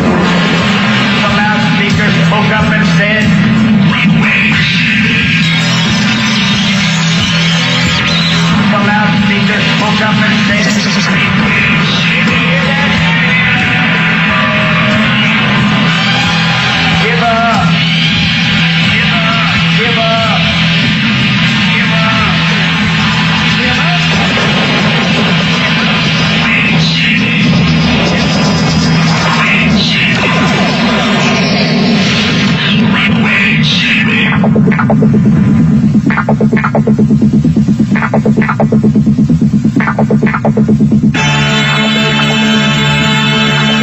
Clyde Lewis, and this is Ground Zero. The numbers to call tonight, 888-673-3700. That's 888-673-3700. It's the day after the red-blooded wolf moon. Many people saw the moon in the sky last night, saw it turn a rosy tint because of the shadow that passes over the moon. And many people calling the show in the first hour say they were having strange dreams and having strange paranormal experiences. You know, there have been sightings during moon phases. Sightings of entities that have been known to interact with humans. Some call them figments of the imagination, but they certainly feel real to those who are having the experiences. Many people have taken many of these experiences. They've expressed them. There are a lot of forms, including those of demons, angels, trolls, wandering souls, or flying serpents. And although such belief may be interpreted differently, they remain a pervasive part of early modern culture for the literate and illiterate and the larger community in between. The increase in sightings has certainly sparked a number of television shows and reality TV offerings that 30 years ago would be unheard of. The sensational aspect of the hunt is certainly entertaining, and there have been a scant body of evidence for some, but a whole ledger of sightings by witnesses that have come from various walks of life. In the recent growth of paranormal studies, two themes have dominated. First theme examines the place of what is known as evil maleficarum. Now, maleficarum is an old Latin term that comes from the Malus Maleficarum, or witch's hammer, which is an old Catholic guide that is literally a guide to destroy witches, vampires, and werewolves. Now, during the medieval witch-hunting mania, maleficia, which implied a pact with the devil, was generally used to explain any natural disaster, accident, illness, or personal misfortune. It was also used to describe any and all contact with paranormal entities. There were devils, vampires, werebears, weregoats, and of course werewolves. And there was also a little-known demon called Orobas, which was a master demon who appeared as a man with a horse's head.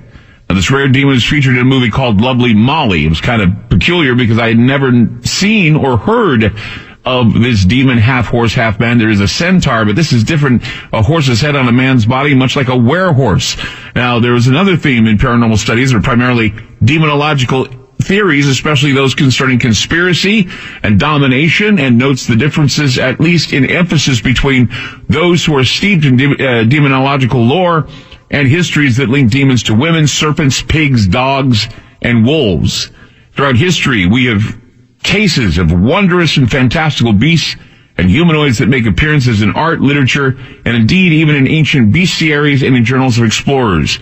And these oddities are often written off and listed right beside very real-known animals and tribes, to the point at times it can be difficult to tell what might have a basis in the real and what is pure myth and legend. Perhaps one of the stranger creatures to show up in ancient travelers' tales is the dog-headed man, seemingly an absurd and unlikely beast to be sure, but such a creature has nevertheless been prevalent and persistent in a wide range of accounts and writings throughout history. This was called by the ancients the cynocephaly, or cynocephaly, which is head like a dog. Over the centuries, many conquerors, missionaries, and adventurers reported coming across these bizarre, somewhat savage creatures. In later times, Roman authors, naturalists, also Pliny the Elder, one of the philosophers of the time, listed them amongst various other mysterious types of human called the monstrous races. Ranging from cannibals to more surreal humans with heads of dogs, there were ravenous creatures that fed on the blood of humans. Now, these ancient stories, of course, are usually dismissed by so-called skeptics and by those who claim that in our sophisticated society, dogmen and werewolves do not exist. However, Linda Godfrey begs to differ. She's written many books about these werewolf dogmen sightings. And, of course, she's on the program. Welcome back, Linda, to the second hour of Ground Zero. I wanted to talk about, and I told you at the beginning when I first hooked up with you, I wanted to talk about the werewolf sighting in Defiance, Ohio. Sort of it's not really clear whether it was an upright walking canid or what it was, but give me a little bit of background on this 1972 story that happened in Defiance. Yeah, and I've been in Defiance. We had a Dogman conference there 2 years ago, I think, that I spoke at, and it's a lovely little river town, and there's a railroad that runs through it, and the incident seemed to sort of center around this railroad, and the creature that people saw was not the usual, just all hairy beast looking, shaggy fur, that sort of thing. It was wearing some sort of clothing, like, I'm thinking pants and a shirt of some kind. Maybe it was a plaid one. And it seemed to, contrary to the rules of canid paws, it seemed to be able to pick up pieces of wood and fling them, and it hit one of the railroad workers in the head with something like a 2x4. So it was kind of different than your usual creature sighting in a very, very odd ways. And it was there for a while, and then it wasn't. That's interesting, because I remember the story was that the creature carried with it a stick. And that at first they thought it was some sort of a wolf dog man type of thing. One guy even described it as caveman looking. And that gives me a little bit of thought maybe towards Bigfoot, but they said it looked like some primal man of some kind. It was dressed in some sort of cloth, and he said it looked like some sort of a primitive man, Cro-Magnon type looking character. I don't know, but it certainly had huge hairy feet, fangs, and it ran side to side like they said that the cavemen did in the movies. Yeah, and there are certain facial deformities and conditions where you can get where there's no chin, and that necessitates other changes in the top lip that will make it sort of jut out, and you can get a human who has sort of an actually dog-like looking face. But the tip-offs that it is probably a human is, if it's wearing clothing, you have to think, well, how could anything with long claws, get the buttons down on a shirt, or pull up the pants, and why would they bother if they, didn't need them? So that's always, to me, a tip-off that there's some sort of human. The other thing is, sometimes I receive photographs of obvious hoaxes all the time, and one tip-off is, again, that clothing that the creature is often shown wearing. And the nice, easy thing about this for a hoaxer is that if the creature has on the plaid shirt and the dungarees, then you only need a mask and the claws, the hands, instead of an entire fur suit. Probably much more comfortable too. So, yeah. And I always have to sort of play devil's advocate and look at things in different ways if I can, much as if I were still, writing for the newspaper, because you never know when someone is going to try and pull your leg, and I try to vet things out as best I can for my readers. Yeah, I remember there's a camo suit, and I can't remember the name of what it's called, but it's a camo suit. Ghillie suit. Yeah, the ghillie suit. And I remember there was a video that was released. I think that somebody was saying it was about a dogman that attacked a family and ripped them to pieces, and it looked like one of those ghillie suits that somebody would wear. I don't think anybody really knew what the ghillie suits were, but maybe I'm wrong. Maybe it was a ghillie suit. Was that any truth to that Michigan dogman story where this huge, ravenous dog or whatever it was attacked the family while it was on camera? Well, not really. You're there's kind of a mashup of different legends going on here with what you're telling me. Okay. There was in Michigan in 1987, a Traverse City DJ came up with an idea, and what he did was somebody had given him, well, actually before this happened, he had written a ballad about the Dogman that he admitted was half made up, and played it on April Fool's Day, and people started calling him and saying, hey, this is no April Fool's joke. I saw this thing, or my grandpa saw it, or my dad, or whatever. And so it kind of kept going, and some years later, he colluded with a man who made a whole movie while wearing a ghillie suit and using an old, shaky Super 8 camera, charging down a hill and appearing to next thing you know, it kind of seems like he must be eating the camera person. Well, because you see the inside of the rubber mask. Well, this was all exposed, and both of the men admitted to it on Monster Quest season 4. I think it was the last episode in season 4 of Monster Quest, and the whole thing was shown and exposed. I was there. I saw the cabin. I saw all of the accessories. He had gone to great trouble to make 1970s vintage police badges, and you name it, it was all right there. Now, the Kentucky is where the legend happened, where the family was supposed to have been attacked in their mobile tent by land between the lakes. Right. Let me just stop you there, because I want to hear this entire story. Because I don't want to confuse the two. There was an attack where a family was killed in Kentucky. We're talking about that with Linda Godfrey tonight on Ground Zero. If you have any questions tonight, we'd love to hear from you. Any experiences after this moon last night, we'd like to hear from you as well. 888-673-3700. That's 888-673-3700. In the land of darkness, there are things that are in the night that hide in the shadows.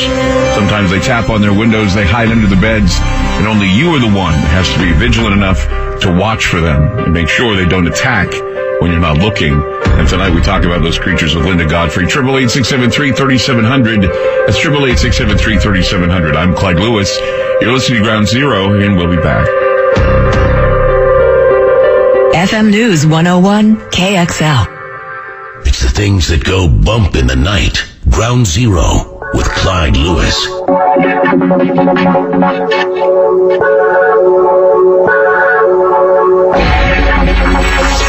888-673-3700. 888-673-3700. Linda Godfrey with us tonight on Ground Zero. Go to a few phone calls. Let's go to Lance in Oklahoma. Hi, Lance. You're on with Linda Godfrey. Go ahead. Yes, I was just, my name is Lance Hightower, and I was listening. I've never listened to your show before, but I have a podcast show, and a gentleman out in Oregon told me real quick, he said, call in, Lance. You've got to listen to this. And I tuned in just briefly with Linda Godfrey, and what she is speaking of is absolutely the truth. My brothers and I, we go by Cryptid Brothers Investigations of Oklahoma, and we've intentionally been searching and trying to call this creature in for the last 2 years. We have a member, I do interviews, and we've had hundreds of people call in, and this is the primary creature that we're focused on. And even though it seems very surreal and just bizarre to talk about, these creatures are immensely huge. They're wolf-like in appearance. They can be on all fours and on two legs, but they have this ability, which we're still trying to understand, how to open doors, how to twist knobs, how to open windows. And we've had encounters just outside of Tulsa, as well as in the rural communities, bedroom communities, as well as farms. And a member of our team in 2013, he was a professional coyote caller. And he usually goes with a buddy, but on this occasion he didn't. And he was calling in what he thought was a coyote.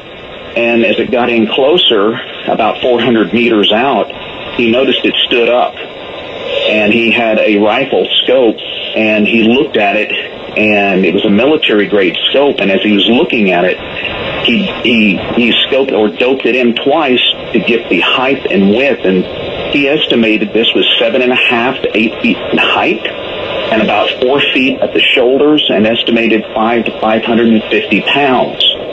And he said for the first time in his life, he was frightened, and he realized he just had knee surgery, he couldn't run, and he was kind of in the wide open, but yet he was camouflaged, so he stopped calling, and then in about another 30 seconds, it jumped on 2 feet up on the riverbank side and took off and cleared, he said, about 200 to 300 yards in about 7 seconds.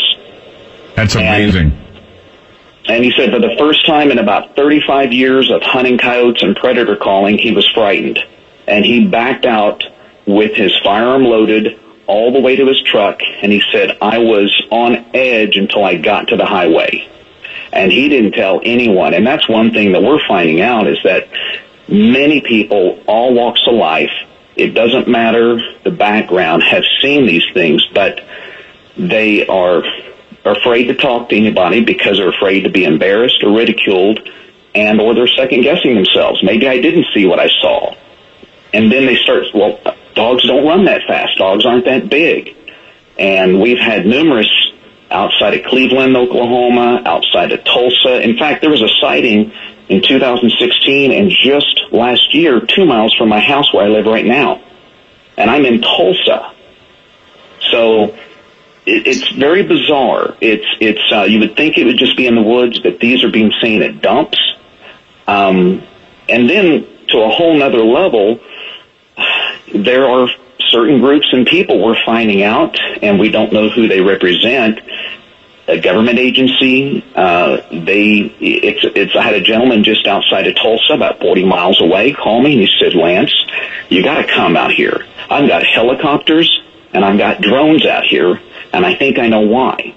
It's been going on for the year. So I went out there and did an investigation, and I didn't see any of that, but he then described what he thinks why they're out there is that I've seen two creatures that make my dog look like a wiener dog. It's so huge. And it was upright, standing near a tree. And so he took some footage of it. It wasn't very clear.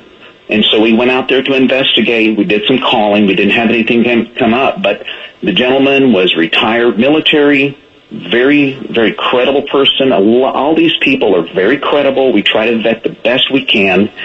And I've not had one person at this point in time that has seen these creatures that are really trying to pull your leg. As Miss Godfrey was mentioning, it is very hard to vet, but in some ways, you just, when you're in the business of people and service for a long time, you can just tell who's for real and who's not for real. And so she speaks the truth. Yes, Linda, you speak the truth. We know I've had Linda on the show many times. I trust her. I think her credibility speaks volumes with regard to many of the books she's written. And of course, her background in journalism and the fact that she doesn't embellish and she doesn't go over the top and certainly gives the facts is something that, once again, you can't deny that people are seeing things. You see them, you talked with them, and they give you details that nobody else would even, give up unless, of course, they really saw something. I've had a doctor outside. Yeah, this really has the ring of truth because I've had really a fair number of reports from Oklahoma over the years. I remember one that involved a missile silo, an old unused silo where pigeons would go in and roost at night, and these boys that used to like to climb up at one night encountered this creature standing on the top of the missile silo, and they skedaddled, but when they came back the next day, all the pigeons were just completely mashed in a big soupy mess. My God.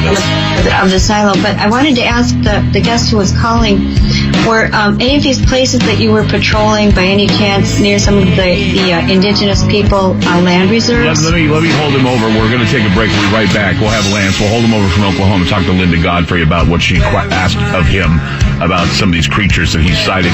888-673-3700. That's 888-673-3700. Linda Godfrey coming up, and also more with Lance. He's got some more stuff to deliver to us tonight about these creatures. 888-673-3700. If you have anything you want to add to the conversation, any sightings you may have had or any experiences you may have had, we'd like to hear from you. All kinds of crazy creatures. I'm on the phone with Ronnie from GetTheT.com. Now, I got to tell you something. When you feel a little imbalanced, it's always nice to get a cleanse in. And Get the Tea is the best to do that cleanse. Tell us about how it works.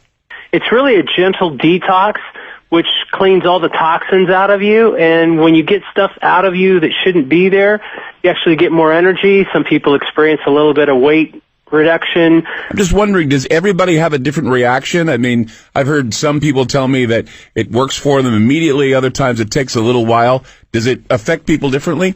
That's perfect. That's a great question. One glass is not going to change your life. but it will over time because it'll start chipping away at everything. Some people, they eat all the right stuff and it moves them right away. So every body is different. But yes, it affects everybody differently. And how long should I stay on the tea? It's like washing your car. You wash your car and you go, wow, this is great. The car looks good. I feel good. And then 3 weeks later, you go through a bunch of potholes and you look like crap. And it's like, what do you need to do? So point being is, we can do that 1 month flush and that's a good thing. But you're just going to get bombarded again because all the chemicals in the air and the water. So you're just going to get it again. You're going to start feeling lousy after time. So I would say every month, skipping a few days here and there, I think that's a great idea. But really, we try to get people on it every month. And most of our customers are on it every month. They're like, hey, where's my tea? If you like a good cleanse, especially a natural cleanse, it's getthetea.com. That's getthetea.com. More with Clyde Lewis and Ground Zero on FM News 101.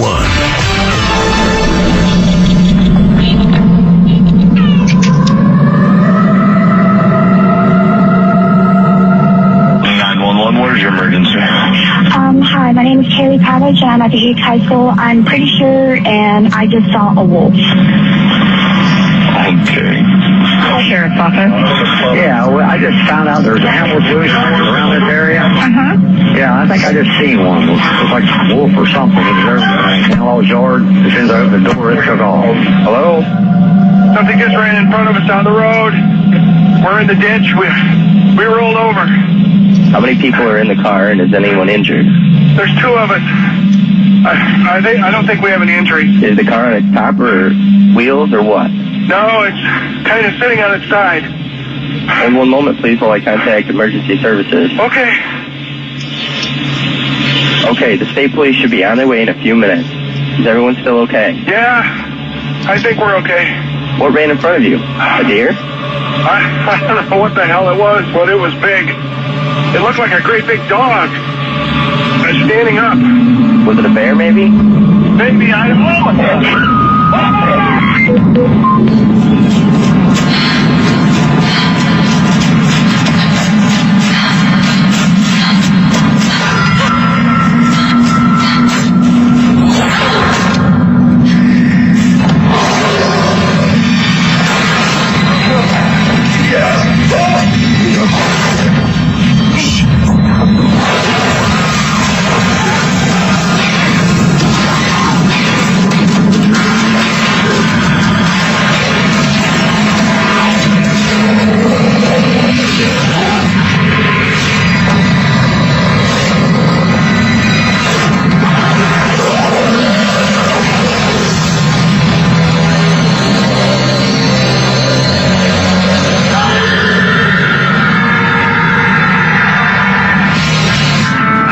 Clyde Lewis.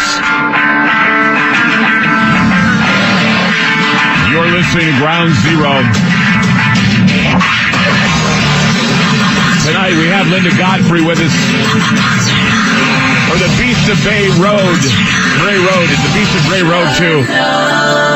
All the other creatures she's written about. She knows what she saw. I know what she saw. And I know what I see. Amazing stories tonight on Ground Zero.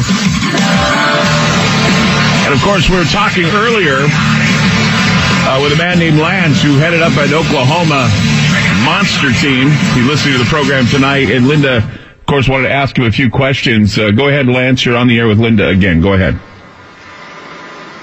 Lance, are you there? Hold on. Go ahead, Lance. You're on the air. Go ahead. Sorry. Okay. Yes, Linda, your question was if there was any sightings on any native lands of these creatures. Is that correct? Or nearby, like the boundary roads. I do have some friends that are native, and they don't speak a lot about it because in certain of these lands, the elders recommend they don't say anything. I've asked, but it's very challenging and difficult to get in sometimes to ask. But he has indicated to me that there are things they are to not talk about. So I don't get a lot of calls from the Indian or the native reservations, but most of the calls that we have are just people from all walks of life. I've had lab technicians, doctors, active military, retired military, teachers, engineers, bus drivers, commercial bus drivers, you name it. And you can just tell when they are very reluctant to talk, they don't want their name given, they don't want any notoriety, and they start out, that's how they start out. And then they say, I saw the biggest dog I've ever seen in my life, and it was the size of a heifer cow. Is that possible? Am I going nuts?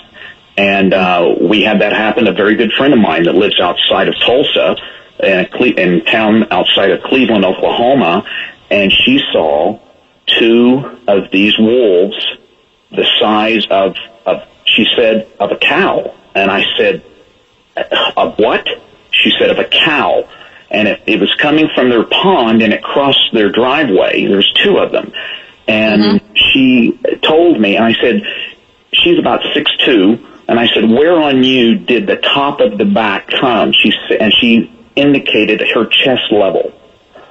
And I said, that's huge. She says, I know. How is that possible? So they were on all fours? Were they on all fours? They were on all fours, and there was 2 of them. They were gray. Okay. And then just last year, there was another sighting she had that was black, which was the same color on a different location of one of our team members in 2013. He was calling up what he thought was a black bear. He said, well, this is a first, calling a black bear up. I've never called a black bear. Usually it's coyotes, bobcat, and other predators. And it just kept getting bigger and bigger, he noticed, with the naked eye until it got into about 400 yards, and then it stood up. And then he said that's when the hair on his neck came up. He said something wasn't right. I want to interject something. Linda, you were talking about the wolves being seen on native lands. It's interesting because when I was in Utah, I went to Duchesne area, and I was at Skinwalker Ranch. I was in the Skinwalker Ranch area.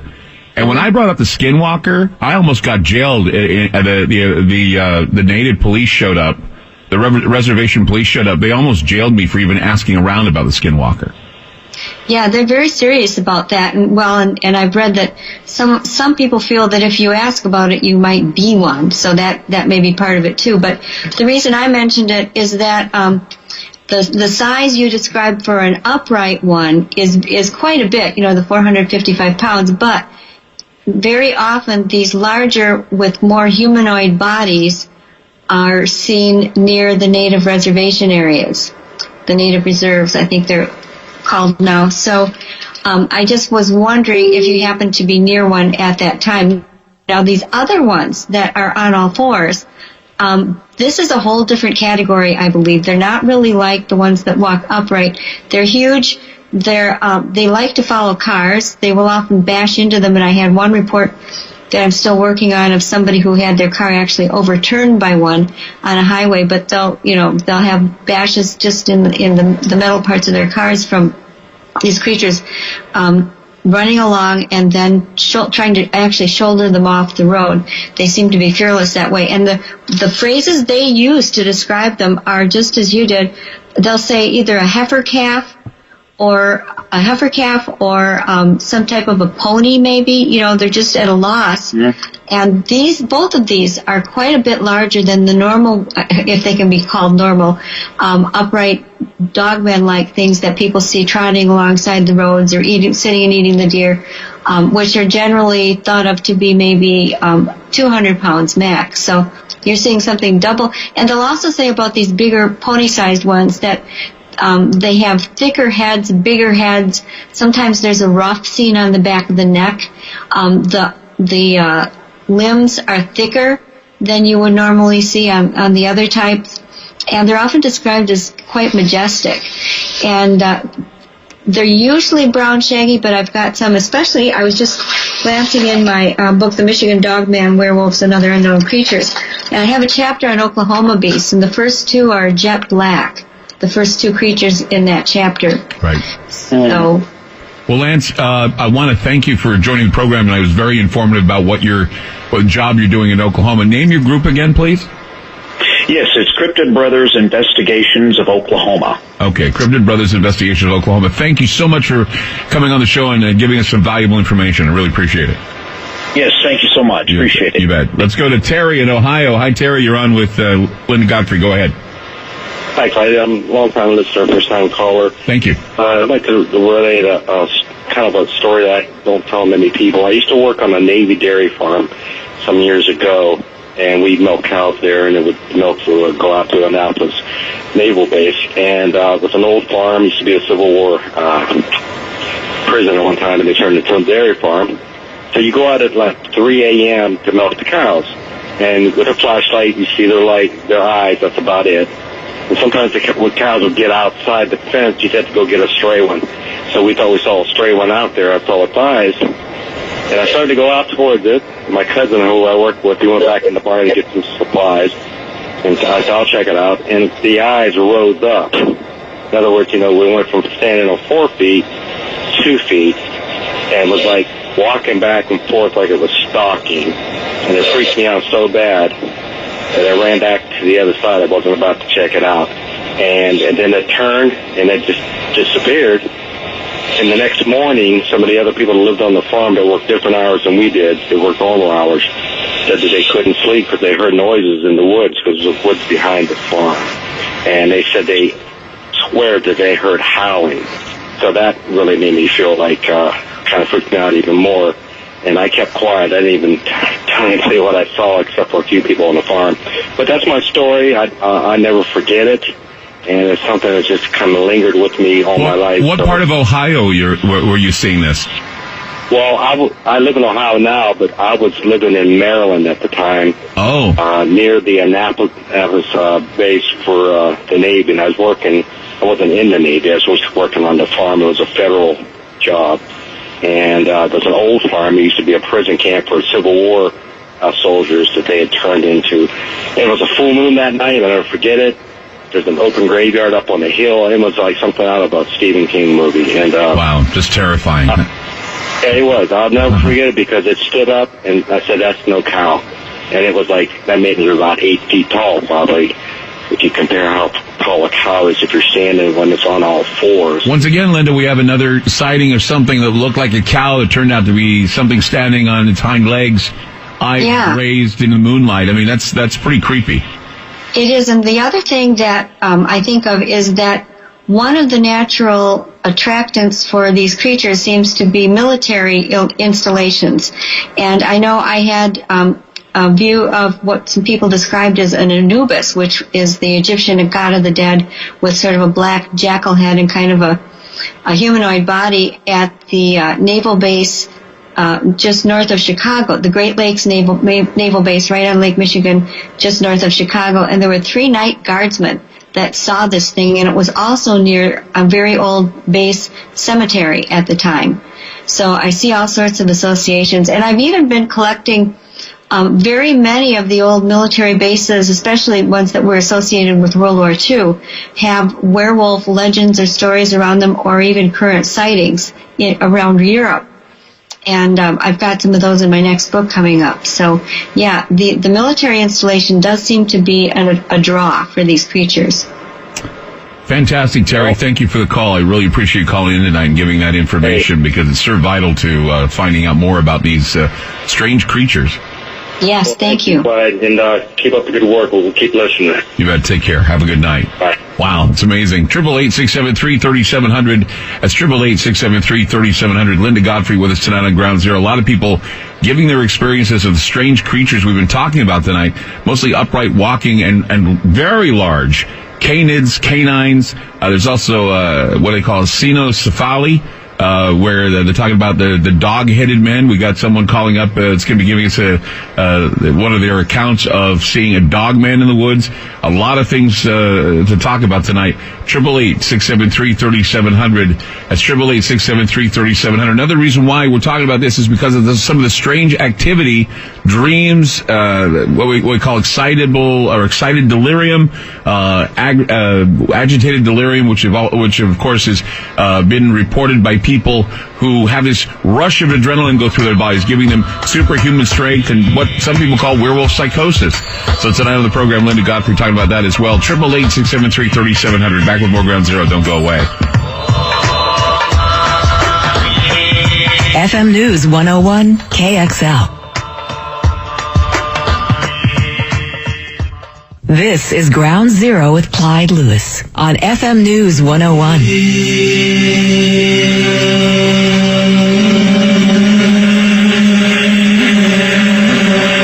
Godfrey with us tonight on Ground Zero. Let's go to John in Maine, or Jeff in Maine, rather. Jeff, you're on Ground Zero. Yeah, hello, Clyde. Hey, go ahead. You're on with Linda. I'm 60 years old, and I have seen a dog man twice. I saw one when I was 12 years old. It came out of a swamp, stood straight up, took 2 steps across the road, and then it went down and just disappeared. Scared me to bits. The second time was 2 weeks ago. I'm a sled dog racer, and I was up back with my dogs, and I heard my friend Joey, who was a moose, running full steam down the road about 200 feet away from me. I could feel the ground moving, and 30 feet behind it was this creature, and it had the upper body of a moose, upper body of a wolf, and the back looked almost like greyhound legs. They were skinnier, and it was a full chase. It ran right by me and they both went right across the river. I'm a half a mile in the woods from anybody else. I have 3 questions. Are my dogs in danger? Am I in danger? And do any of my visitors in danger? I carry a Glock pistol with me with right now up to 45 rounds. I used to only carry 15, and I'm just concerned here. Well, I can give you an answer based on what I've learned from people over the past 25, 26 years. I can say that your dogs could be. People have had their dogs taken by upright canines. They don't seem to like, especially if the dogs are aggressive and run after them into the woods. Sometimes only one comes back. Another time, a man just found pieces of his animal the next day. I don't have any incidents of people being killed by them. I had one man in Canada who was hiking alone, met one on the trail, and it was like both of them just wanted to get out of there. And he said it kind of leaped and bounded past him, and he went through, you know how when you meet somebody in the supermarket aisle and you don't know which way to go with your cart? That's kind of how he felt with it. And he felt that he jumped the wrong way, and it sort of grazed his side with its fangs as it went past, and he had to get stitches. He sent me a picture of the stitches, which are proof, but still, they help support the story. And that's the only one. And other people have been chased at such close range that they were sure it could have gotten them if it wanted to. So I would say your dogs are in more danger than you are. And I'm sorry, I couldn't quite make out your third question. Visitors. I have visitors come in. Oh, visitors. Visitors. Well, again, they would fall under the category of, people. And I would still treat these things with a great deal of respect and just treat them as you would any other large predator, which usually means quietly exiting, as simply as you can. And if you have, many people, do like to carry arms just in case, but the thing is that the bullets don't always work, unfortunately. Yeah, I was hearing that, and I got a little concerned. What about a flare gun? If I was to shoot a flare gun over its shoulder, would that scare it off?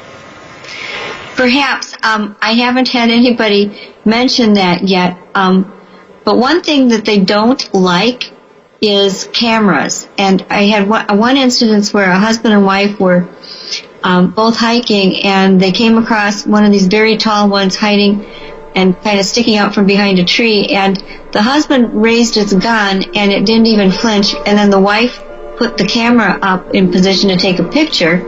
She was feeling safe with the husband's gun raised, and at that, it just turned and melted back into the woods. And I do have people who find themselves sort of habituated by these things, where they're hanging around the yard and getting closer, looking in the windows. And what I've advised there is what seems to work is as much light as you can put on your lawn, especially if you've got remote control so you can control it from the house, and any electronics, if you've got cameras set around.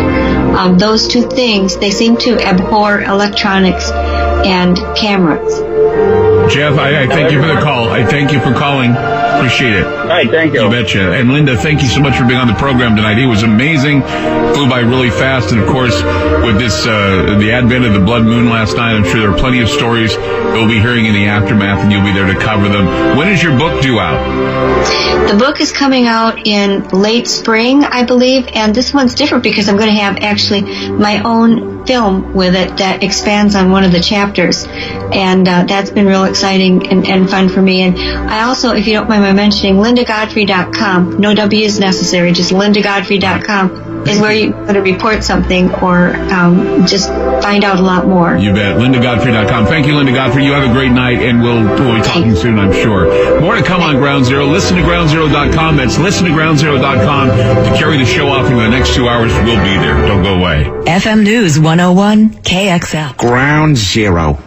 So this is where the first guy got AIDS. Peter, this is the site of the 9/11 terrorist attacks. Oh, so Saddam Hussein did this? No. The Iraqi army? No. Some guys from Iraq? No. That one lady who visited Iraq that one time? No, Peter, Iraq had nothing to do with this. It was a bunch of Saudi Arabians, Lebanese, and Egyptians financed by a Saudi Arabian guy living in Afghanistan and sheltered by Pakistanis.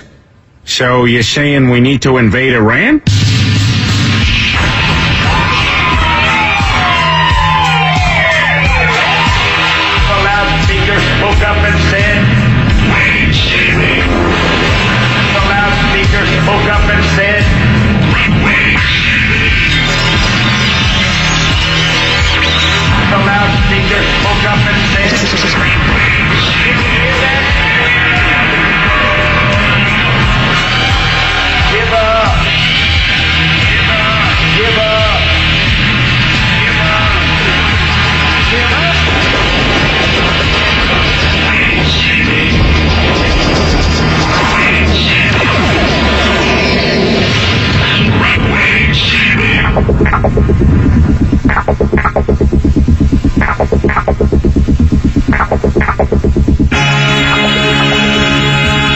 I'm Clyde Lewis, and this is Ground Zero.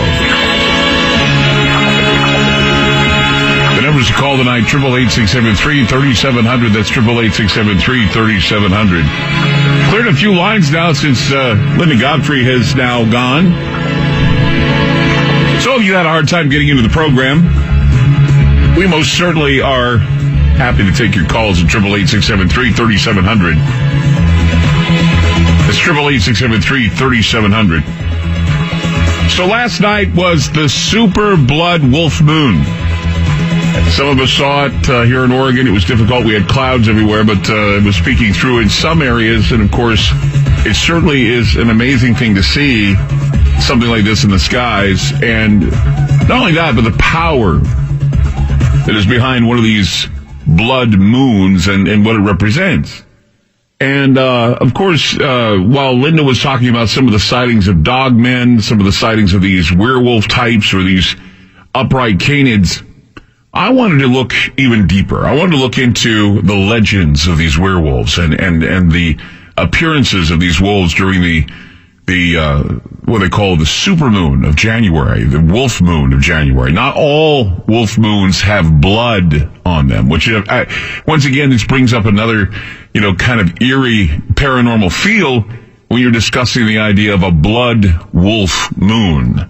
And if you go back into some of the old grimoires of the Europeans, the grimoires of the old ancient writings that talk about the shapeshifter, and I know that many times we've heard of shapeshifting as being some sort of a David Icke reptilian type of shape-shifting thing, but it goes deeper than that. It's something that we talked about with Linda called the werewolf psychosis, where no, they're not going to end up looking like Lon Chaney, and they're not going to end up looking like the guys in American Werewolf in London or in Paris or wherever they are. There are plenty of stories of humans that have taken on the personification, or at least the personality, of a wolf. And werewolf syndrome is something that shows up during full moons. I don't know what happened during the blood moon. A lot of people want to call in and give their experiences, and we still are opening the phones to something that happened last night and to some of the experiences people have had before on late nights with full moons and craziness. But, you know, the Native American stories always speak of the skinwalker. We kind of hinted and talked a bit about the skinwalker roaming the burial sites during the wolf moon. In fact, when the skinwalker entered the burial grounds, the regular wolves would always cower away. And when it comes to other stories about these old wolves appearing before the wolf moon, there is the story of Christmas dormancy, where the wolves would appear after Christmas dormancy, the sleeping of the wolves, and then they come to life again under the wolf moon. And if a werewolf just happened to be in the pack, it was interesting because they could hide amongst the wolves, and sometimes they can hide amongst the sheep. Thus we have the wolf in sheep's clothing, where we do not know the difference between what is a sheep, a human, or a wolf, because they have this hostile presence within them. They are possessed by the devil, and hostile presence, when you think about them, they're frequently felt during moon phases. In fact, popular and authoritative perceptions could link the appearance of spiritual visitors and, of course, shapeshifters that were strange animals or monsters that physically and symbolically were appearing when the moon was full, or when the moon is full. We see a lot of these appearances, poltergeist activity, strange knocks at the door, all kinds of nightmares and dreams being had under a moon. And when the moon is red with blood, it certainly is an apocalyptic moon, as many people or their faithful believe that we see something like this, and it could indicate that the end of the world is near. Now, I'm not saying that the end of the world is near, but what I'm saying is there is a window of psychological effect with these moons and what they create, and soon we hear of some sort of a violent act or some sort of bizarre act that has no explanation. Because, you know, early in modern Europe, or when you look at early modern Europe, it was populated with a lot of tales of spiritual beings whose existence could not be understood through reference to or only marginally belong to either Protestant or Catholic doctrines.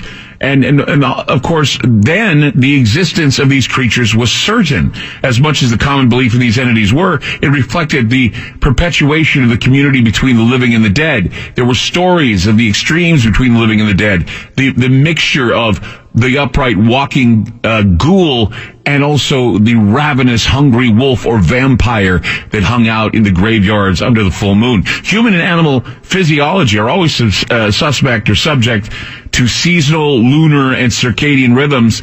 Although the seasonal circadian rhythms have been fairly well described, little is known about the effects of the lunar cycle and behavior and psychology of humans and physiology of animals during these times. The lunar cycle has always had an impact on things like human reproduction, in particular fertility, menstruation, birth rate, melatonin levels. They appear to correlate with the menstrual cycle. Admittance to hospitals and emergency units because of various causes. There are people with cardiovascular problems. Acute coronary events happen during full moons. Gastroesophageal hemorrhages happen during full moons. Diarrhea, urinary retention correlated with moon phases. In addition, other events associated with human behavior such as traffic accidents, criminal activity, murder, suicides, all appear to be influenced by the lunar cycle. Some wars are also planned during the lunar cycle. There's a term, though, that has been used by hospitals to describe the werewolf effect, and that of course, is werewolf psychosis. And I'm sure that, there's been many times we've heard the term lunatic or lunacy, but now, over the past decade, they've actually given it a medical term called excited delirium syndrome, and it's raised a lot of controversy as to what it really is. It's also known as agitative syndrome. It's where, you know, people are put into custody by police, or they're actually doing things, ripping off their shirts, running around screaming like beasts. I just saw the film Glass in theaters, and of course there's a character called the Horde, which is a guy who has many personalities, and one of the personalities just happens to be the Beast. And when I saw him, when he turns into the Beast in the film, he certainly has the mannerisms and certainly the look of a werewolf without the facial hair. He certainly has a voice and a demeanor is that of a ravenous beast, one who certainly has a bit of agitative syndrome. And a lot of medical examiners have difficulty in identifying an anatomic cause of what is doing it. They just know there's a huge rush of adrenaline runs through the body. We've heard stories about, certainly you've heard the story about the man who was naked on the highway in Florida. He was eating the face of a homeless man. And there was a lot of rumor going around that he was on bath salts, which of course is a drug that stimulates this kind of activity. Apparently, no. They did an autopsy on him, found out there was only marijuana in his system. There was a porn actor who killed a man in Canada. He ate his body. And then he fled to Canada. He was eventually caught in Germany. He was not on any drugs. He wasn't using drugs at all during the time. There's also a Maryland man who allegedly admitted to eating the heart and brain of his dismembered roommate. The media reported that the man was on Flakka, but it was found the man had just a few beers in his system. So while the precise cause and mechanism of lethality of the condition, whatever it may be with this agitated syndrome, it's very controversial. And the likely whys and wherefores of sudden death of excited delirium syndrome victims are seen to be mostly biological and not because of toxology. And, because what it is there's excessive dopamine being shot into the body, dopamine in the brain that triggers this manic excitement, this manic delirium, which unabated leads to something called cardiovascular collapse. And so what that is that the heart tends to explode. So much adrenaline, so much, it's like a furnace just pumping, just boom. I mean, and this is, you may want to compare this to, what we hear about with regard to the supernatural appearances of vampires or even werewolves of the past who are said to have appeared during a full moon. And, Hollywood, of course, has given us the image of what a werewolf might look like or act like, but both the medical concerns of excited delirium syndrome and the supernatural connections to witchcraft and satanic ritual are also well noted in ancient writings of the Catholic Church and other earlier civilizations. I remember we have a library where I've been able to uncover some ancient writings that deals with werewolves and vampires. If you take a look at religion, there are many things that we learn in religious culture that are supernatural by their own relationship to practices of magic within the parenthetical or permitted practices to link everything to God. And what I mean by this is, people have such a hard time with shape-shifting. You say, well, this guy turned into a werewolf. Yeah, sure. Where's the evidence? Okay, yeah, well, there's not much evidence to show it, although people have been attacked. There are pictures, I guess, and no one really has been able to catch one. We had a huge wolf that was shot in Denton, Montana. I think it was Denton, Montana. Shot in Denton, Montana last May. The thing was when they poured the bullets into the creature, it did not die. They had to run it down with a truck. That's how big and massive this thing. Yeah, it was a huge, huge wolf. And so, when you take a look at something like that and you say, was that a werewolf? Well, no, it didn't turn into a man like it does in the movies, but it's certainly with this huge wolf that was on its hind legs waiting to attack the livestock. And so rather than allow the animal to leave, they tried to kill it because it was so huge. They didn't know what it would do. So when you're dealing with something like shape-shifting, for example, and people say, there's no such thing, I think about what the church, if you take a look at religion and what they try to convince you of something as simple as like the Eucharist, for example. The Eucharist retains an almost magical power to the believers. The transubstantiation process is pretty much a supernatural shape-shifting act of turning a simple wafer and wine into the body and blood of Christ. Now, some believe it's symbolic. However, it is the supernatural or preternatural forces that tell the faithful that they are converting this holy host. They're converting it into the literal flesh and blood of Jesus Christ. And there are powers in this world that are not always connected to the flesh and blood. And the thought of any transformation or shape-shifting on a gender scale or a grander scale basically would take a lot of work to suspend disbelief.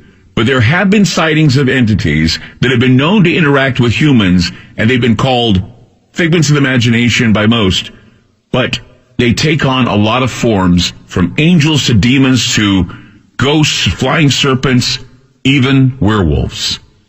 And if you go look at the ancient writings of the Malleus Maleficarum, I've talked about this book all the time, it's called The Witch's Hammer, was basically a guide in the early church on how to destroy vampires, witches, and werewolves.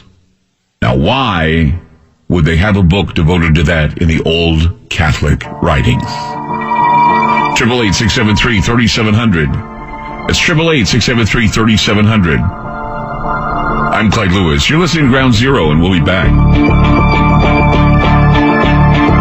FM News 101 KXL. Are you intrigued by Paranormal Talk Radio? You'll love the new Paranormal Radio app from TalkStream Live. You'll find a great selection of talk shows covering UFOs, ghosts, strange phenomena, and much more. Download the Paranormal Radio app now and start listening to the very best in paranormal talk entertainment. The Paranormal Radio app. Free in Google Play and the iOS App Store. This is Ground Zero on FM News 101.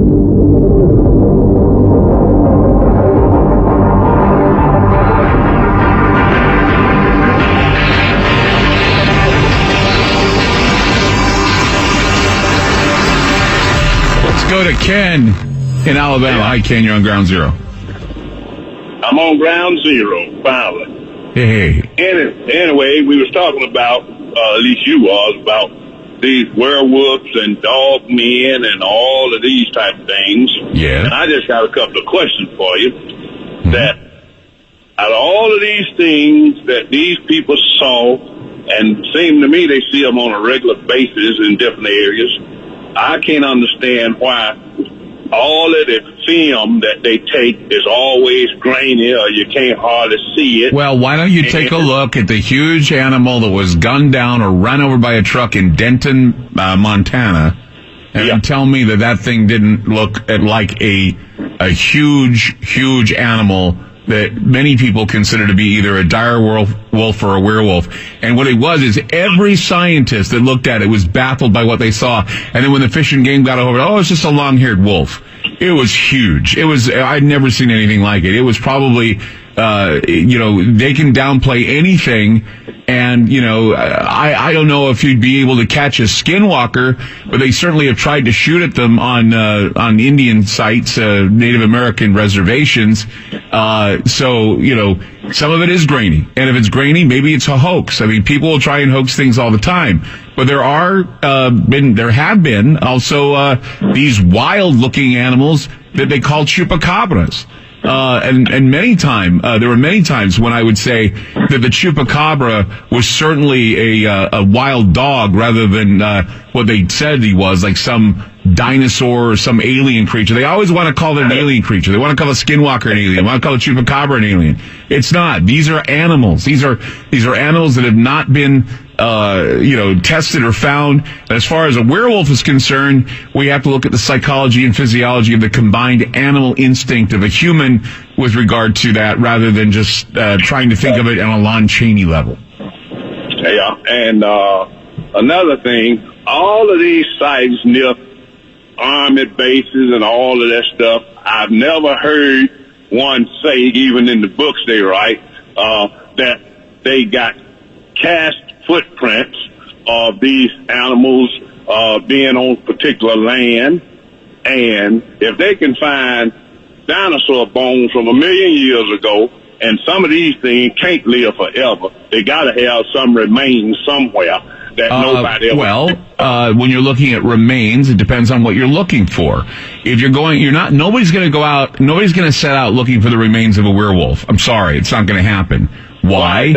Well, because werewolves are allegedly legends and they're not real. And when you find a werewolf, I mean, it's going to be a huge animal. It's going to be a huge animal. There's not going to be anything that would indicate that it's male. And even then, we don't even know what a werewolf is. We have nothing to compare it to, only the fact that people have seen these large creatures. And they've always been a part of ancient Christian lore for some time, also associated with Satanism. So if you're looking for it becoming a partial physical and supernatural being, there's going to be a lot of science that has to come out and try to identify this. You're not going to go out seeking a werewolf werewolf. You're going to go out seeking a carnivore or a predator or something else that is going to be there. And from there, if they find some anomaly, they can say, ooh, there was an anomaly here that we saw that doesn't necessarily match what is conventional. When they found the Yeti, in the Himalayas. They found out that it was an unconventional extinct hybrid of a bear and some other creature. And so they were saying this is the Yeti. They weren't setting out to find the Yeti. They were setting out to find out what these bones were, and they found that it was something else entirely. But they said that this is the Yeti.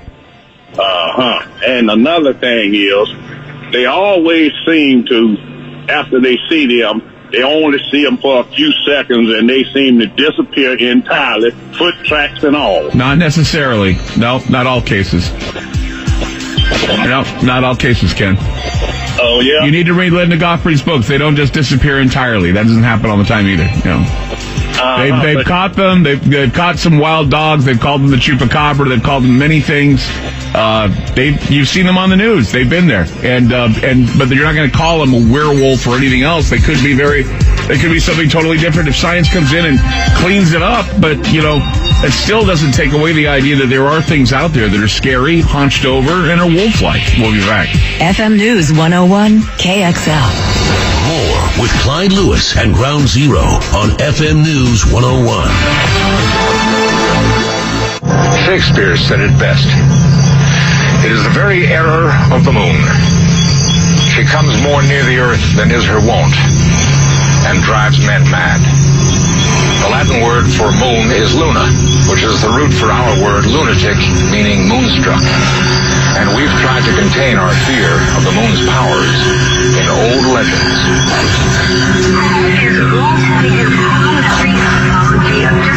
Every Native American tribe. Miriam changes himself once a year into the form of a wolf, and he continues in that form for several days, after which he resumes his form of shape.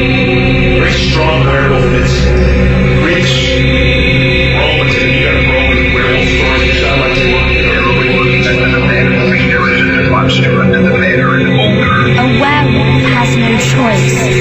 With each full moon, when he transforms, he no longer remembers who he is. He kills his best friend who crosses his path. Furthermore, the werewolf only responds to the call of its own kind. Anyone else would have died of shock long ago, but it won't. That's the thing I find most remarkable. It drives him through fire and keeps him alive and even conscious to endure every second. Nothing like this could just evolve. It isn't the fingerprint of God. An impossible lethal curse spread by tooth and claw. Victim begets victim begets victim.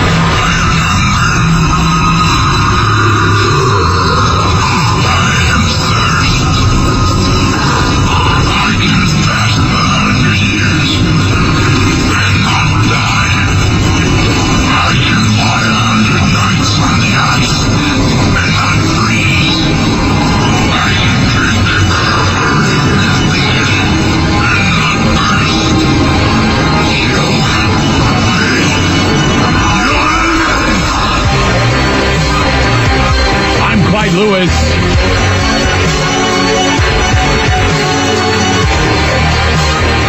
You're listening to Ground Zero. I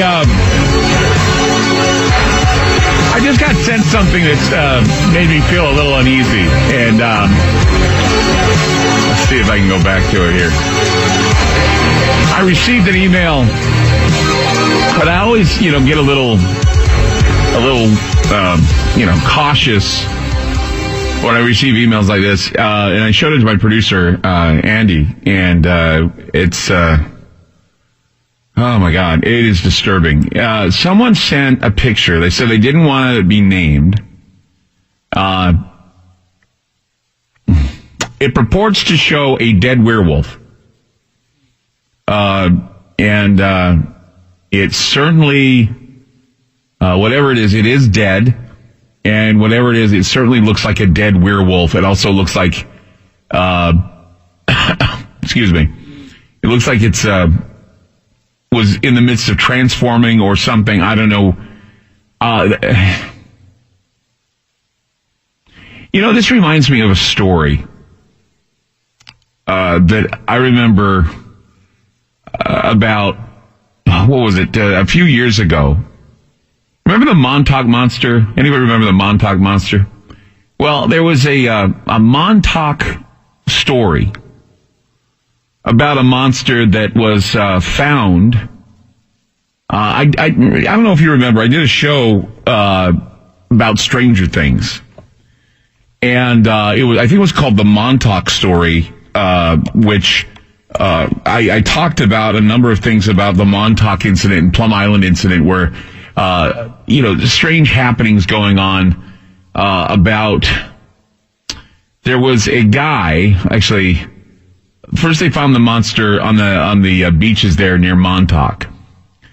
And, this is where the Department of Energy was talking about how there are a lot of strange things that have happened in the past. And there was a shadow world that apparently has been opened up at the portals and everything. And that the Montauk Monster then all of a sudden shows up, and it's an unidentified creature washed ashore. It was dead and bloated. And some say it was like, I don't know. They just said it looked very much like a dog with a large saber front tooth that resembled a beak.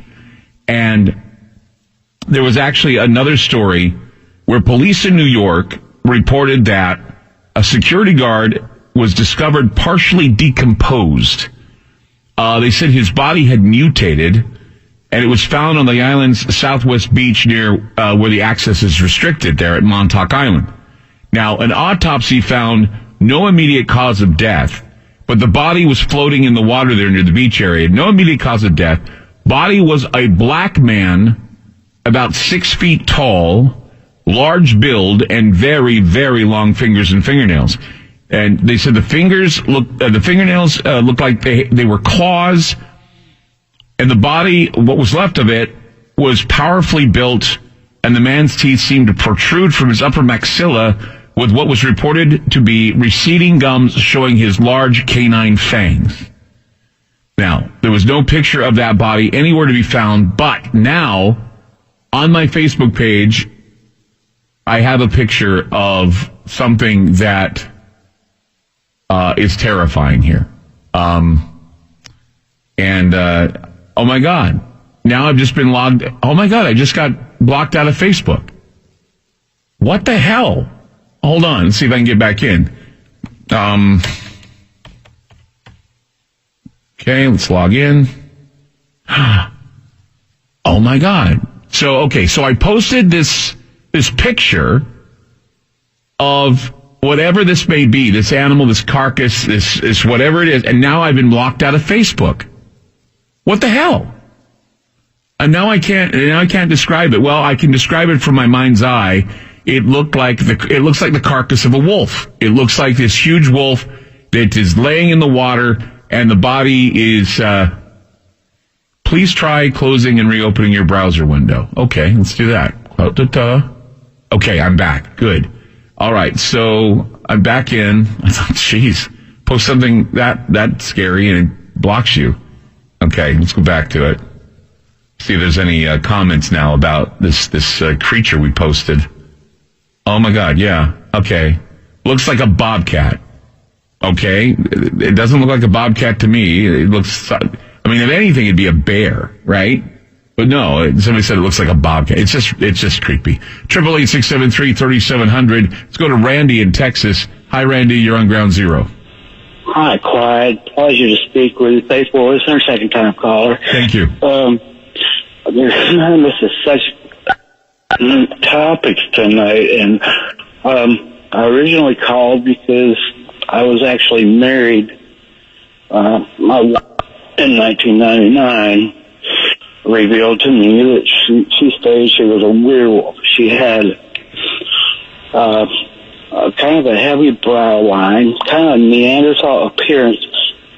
If you really observe closely, she wasn't by any means ugly or dog-like as far as her facial features, but she had a receding chin. One night we were watching a movie, a werewolf movie. I think it was Michael J. Fox, some kind of a Teen Wolf, yeah. Yes. And she said, I'm a werewolf. And I thought, oh yeah, right, okay, that's funny. And she said, no, I'm serious. She actually turned the TV off and told me and convinced me that she was a werewolf. She had werewolf tendencies. She would actually... Okay, so werewolf tendencies. Tell me about how a woman that you were with had werewolf tendencies. She was, first of all, from Dubuque, Iowa. She was Catholic. I heard you comment on that. But she would howl on she would get very highly agitated during a full moon. No one could really approach her or speak to her reasonably. She was just hostile. One particular full moon, it was during the day of the night of the full moon. She became angry with me, and she said, "I'm going to make sure you suffer," and had a growling effect to her voice. This literally scared me. She said, "I will make you suffer," and it was very convincing. 2 months later, March 30th of 1999, I had a very strange accident that should have, by all means, killed me. Today I'm left with a severe spinal cord injury. My right leg is paralyzed. I have movement and some sensation in my left foot. This is from the accident. My entire chest was crushed because of a golf cart that landed on my chest in the accident.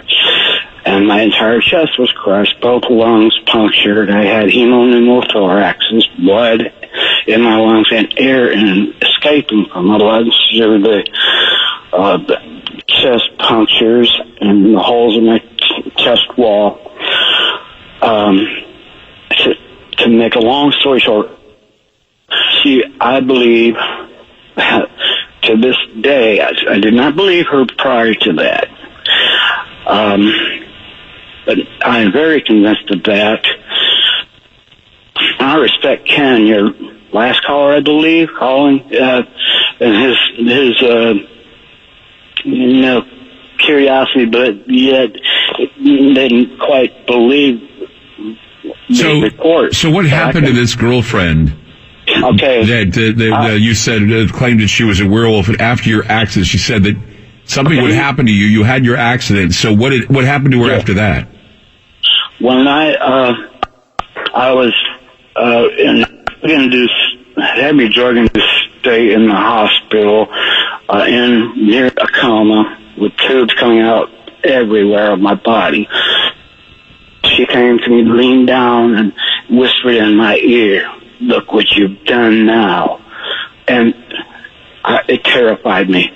I was so scared, Clyde, that she threatened that if I left her and did not come back home after I got out of the hospital, if I lived, she would make sure I would die. I was so scared. I did return back to this woman. I can't tell you enough of the torture that I went through, being left at home on the floor on a mattress, unable to walk or access my medications or a telephone. The telephone from the house, and I had no communication. She cut me off entirely from my family. This went on for 2 years, Clyde. I was a prisoner in my own home because of this woman. And I'm sorry, this is very difficult. Actually, it's a full moon now. It brings back a lot of memories and the trauma. In fact, right now I'm in so much pain, it's difficult to talk.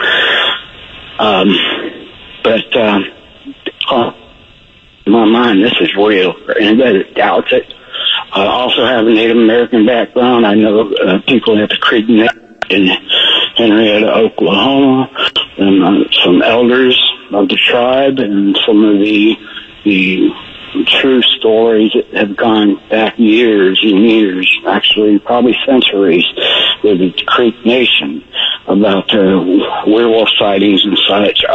They call them, I can't recall the Indian name for Wolfman, but I believe my wife was born, like I say, was in Keokuk, Iowa, the Mark Twain, Samuel Clemens story, all that.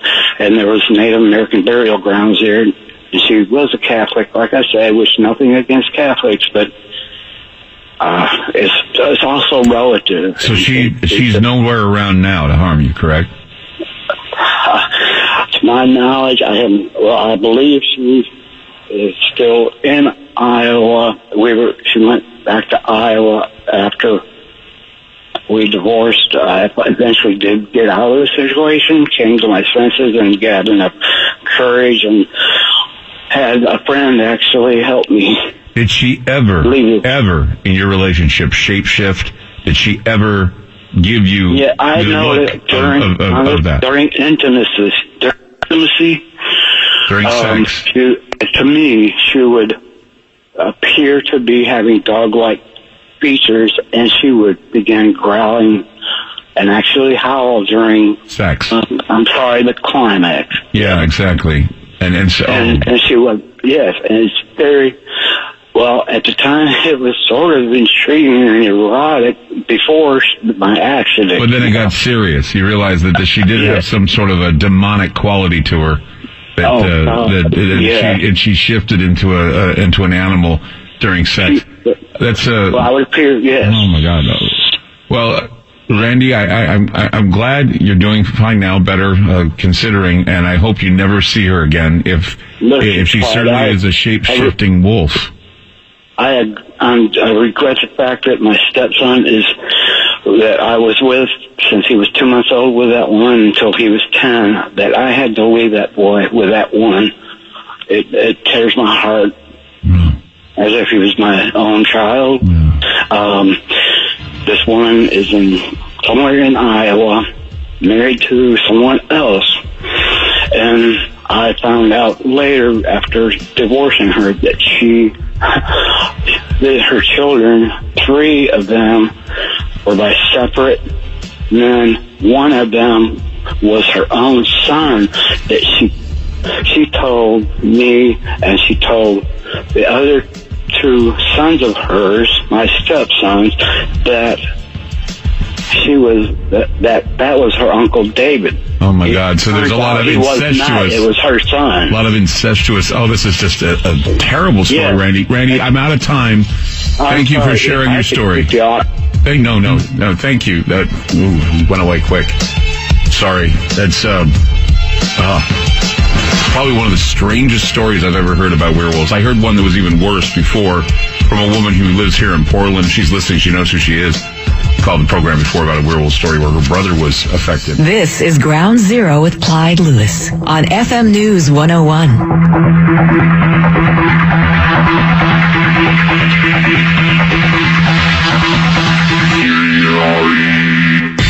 Sometimes it's so hilarious when you post something on Facebook, and I just wrote, okay, someone sent me this, how creepy.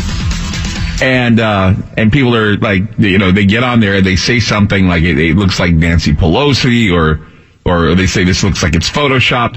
I didn't say either way if this is a werewolf. I said it looks like something that would be like a werewolf because I'm talking about werewolves tonight. I'm talking about strange things tonight. And so I just find it interesting that whatever this thing is on my Facebook page is getting people all riled up. They just don't like hearing about strange things, finding strange things. It's a hideous picture, by the way. It's a hideous picture.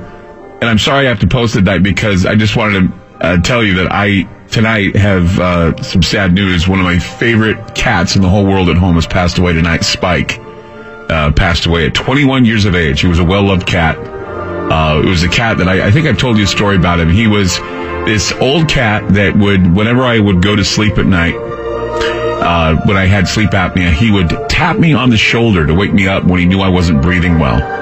So he'd wake me up in the middle of the night. I'd have him wake me up several times through the night because he wanted me to stay awake, so I wouldn't stop breathing, and that sort of thing. So I found out I had sleep apnea. So a Spike passed away tonight. Janine sent out she sent out the obituary and said that he passed away at the age of 21. We gave him some love and we said goodbye to him this morning with Janine and I. And I have never in my life been so upset about the death of a cat in my life. I never really am a cat person, but this cat was a superhuman cat. and we love him. And Spike, we love you. Good night, Spike. We'll be back with more Ground Zero. Don't go away.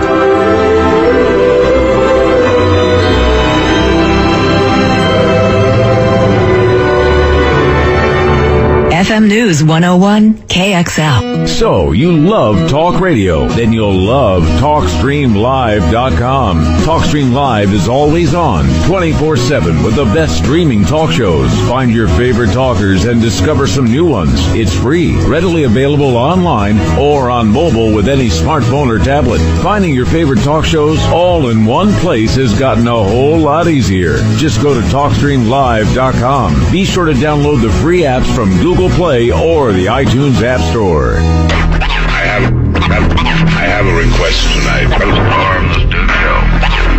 When you hear this that is the introduction.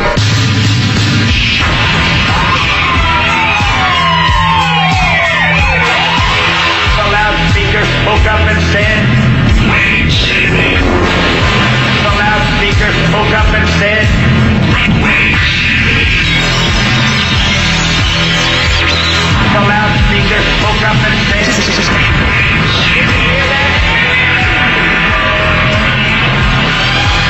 Give up. Give up. Give up. Give up. Wayne City.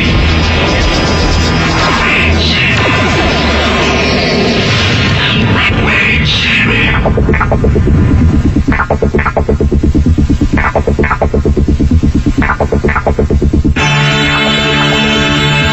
I'm Clyde Lewis, and this is Ground Zero. The numbers to call tonight, 888-673-3700. There's 888-673-3700. I wanted to, and I talk about werewolves and crazy reports, and some people, it's outrageous. I don't mean to say that people are crazy when they report these things. They just certainly are eye-opening with regard to some of the more paranormal things we have going on in the world. And in summary tonight, I know that the show has flown by quickly because of all the stories and Linda Godfrey and other things. And by the way, I'm opening the lines tonight if you want to give your experiences or even give your beliefs or even talking about the blood moon, if you saw it, especially the wolf moon. And, of course, werewolves are only part of the story because when you're looking at the blood moon and the significance of what this blood moon means, we've seen blood moons come and go, and each time a blood moon arrives, there's always a significant prophecy that goes with it. I remember back 2003, there was the reports of what is known as the tetrad moons. And these tetrad moons, which were the 4 blood moons, fell on Jewish holidays. And, of course, last night was no exception. And of course, one of the more significant tetrad blood moon sequences probably won't happen until 2032. We saw this is probably the longest and the most significant one last night because we won't be seeing too many soon, even though eclipses like this happen all the time. It's just seeing them and where they appear affects the people who are there witnessing them. And usually when there's something like this happening, when the moon turns to blood, there's always predictions of a world shakeup so devastating that the financial world will see some hardship and people also see prices soar and bank accounts will be diminished. There are also earthquakes in various areas, which, by the way, tonight there was a huge, devastating earthquake again in Indonesia. And I got reports of that just a while ago that, of course, Indonesia was struck by an earthquake earlier. I'm sure there'll be more shakeups and shakings for days after this blood moon is seen. But once again, we bring up the shakeups, the devastating shakeups, the financial shakeups, the world shakeups, hardships. People see prices soar. People see food diminish in scarcity. A blood moon is a sign of scarcity. And that's something that I think if you were to add up all of the possible eschatological things that lead to the eschaton. I've talked about the world ending. I have a podcast called This Is How the World Ends. And there are many signs and symbols that will lead you to understand that when you see the pieces fitting into place from divergent realms and with many different players, you realize that the gears and levers of history have been moved and adjusted, and a large-scale game of cognitive dissonance plays against your cognitive bias.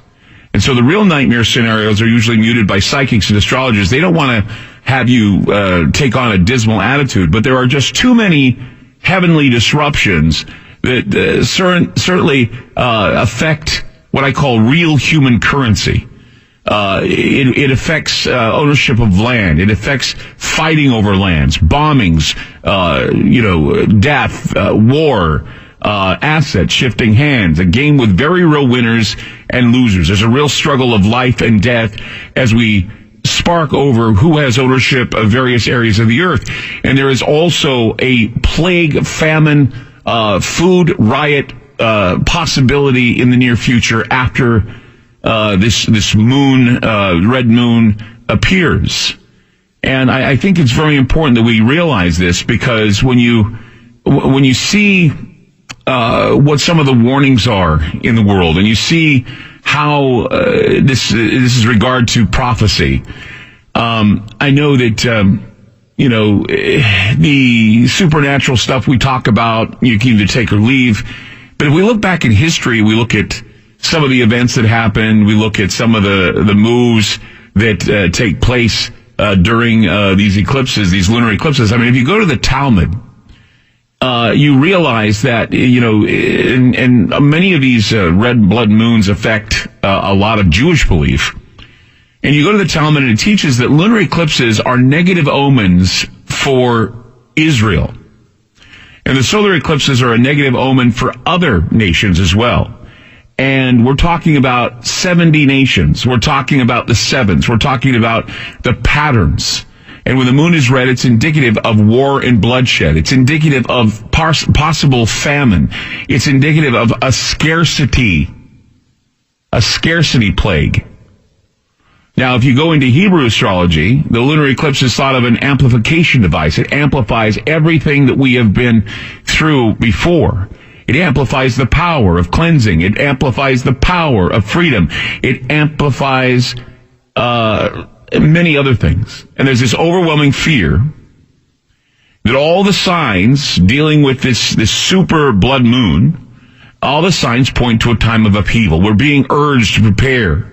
We're being urged to feed ourselves now before there's a time of famine, before there's a time of war, before there's a time of shakeup in government. And we will see if all this prophetic prose will come to pass. But think about this. Where we are right now with government shutdowns and other problems, where will we end up?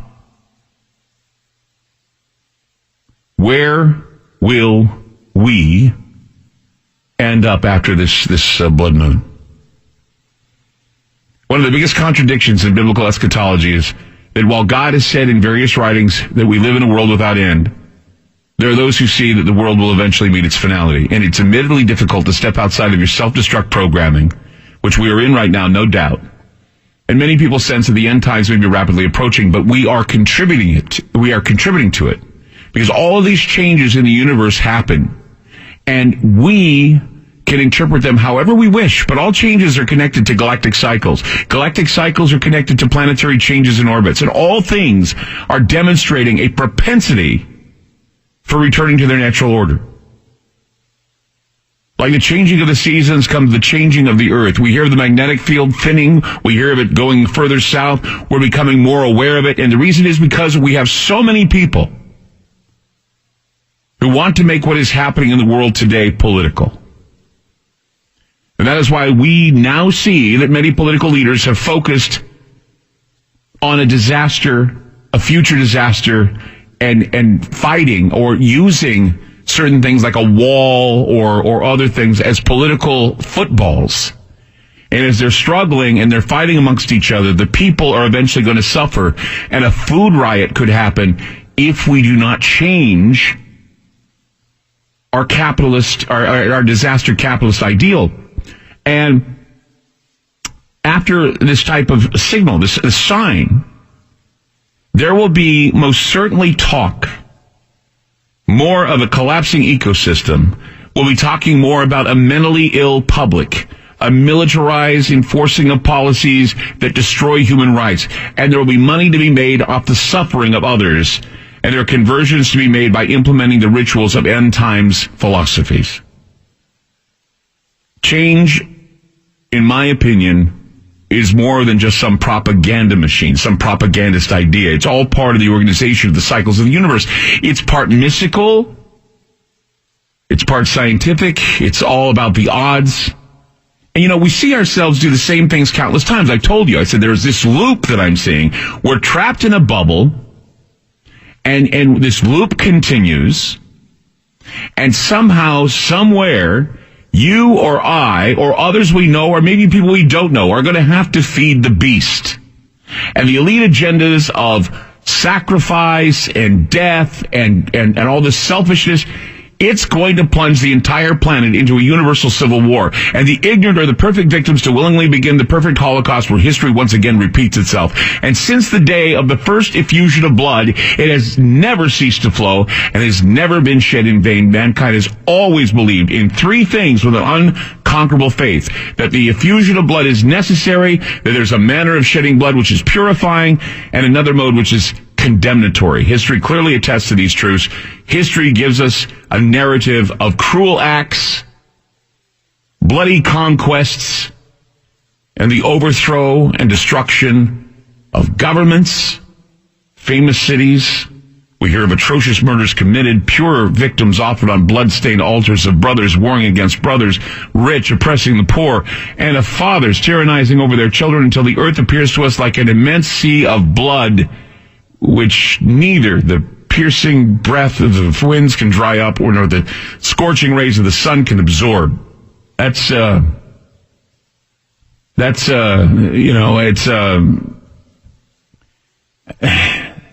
book, and then I'll go to break. There's a book called The Cipher of Genesis.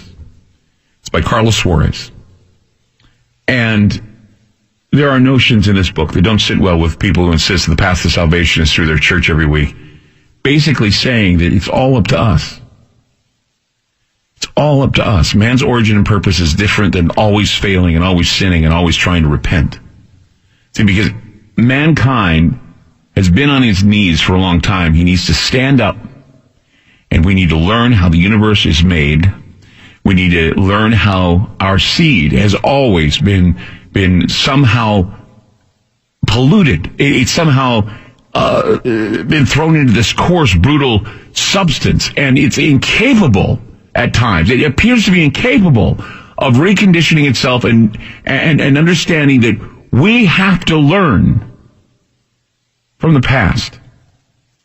We have to learn from the past, and we have to learn the secrets, and we have to avoid the loop because it continues in a maelstrom and a vortex that can wind its way, dovetailing, spinning down to the realms of the abyss. So all this information I'm giving you not only is found with most of the things I've read regarding the zodiac, regarding horoscopes or stars and planets aligning or whatever, but also it can also be found in the Bible.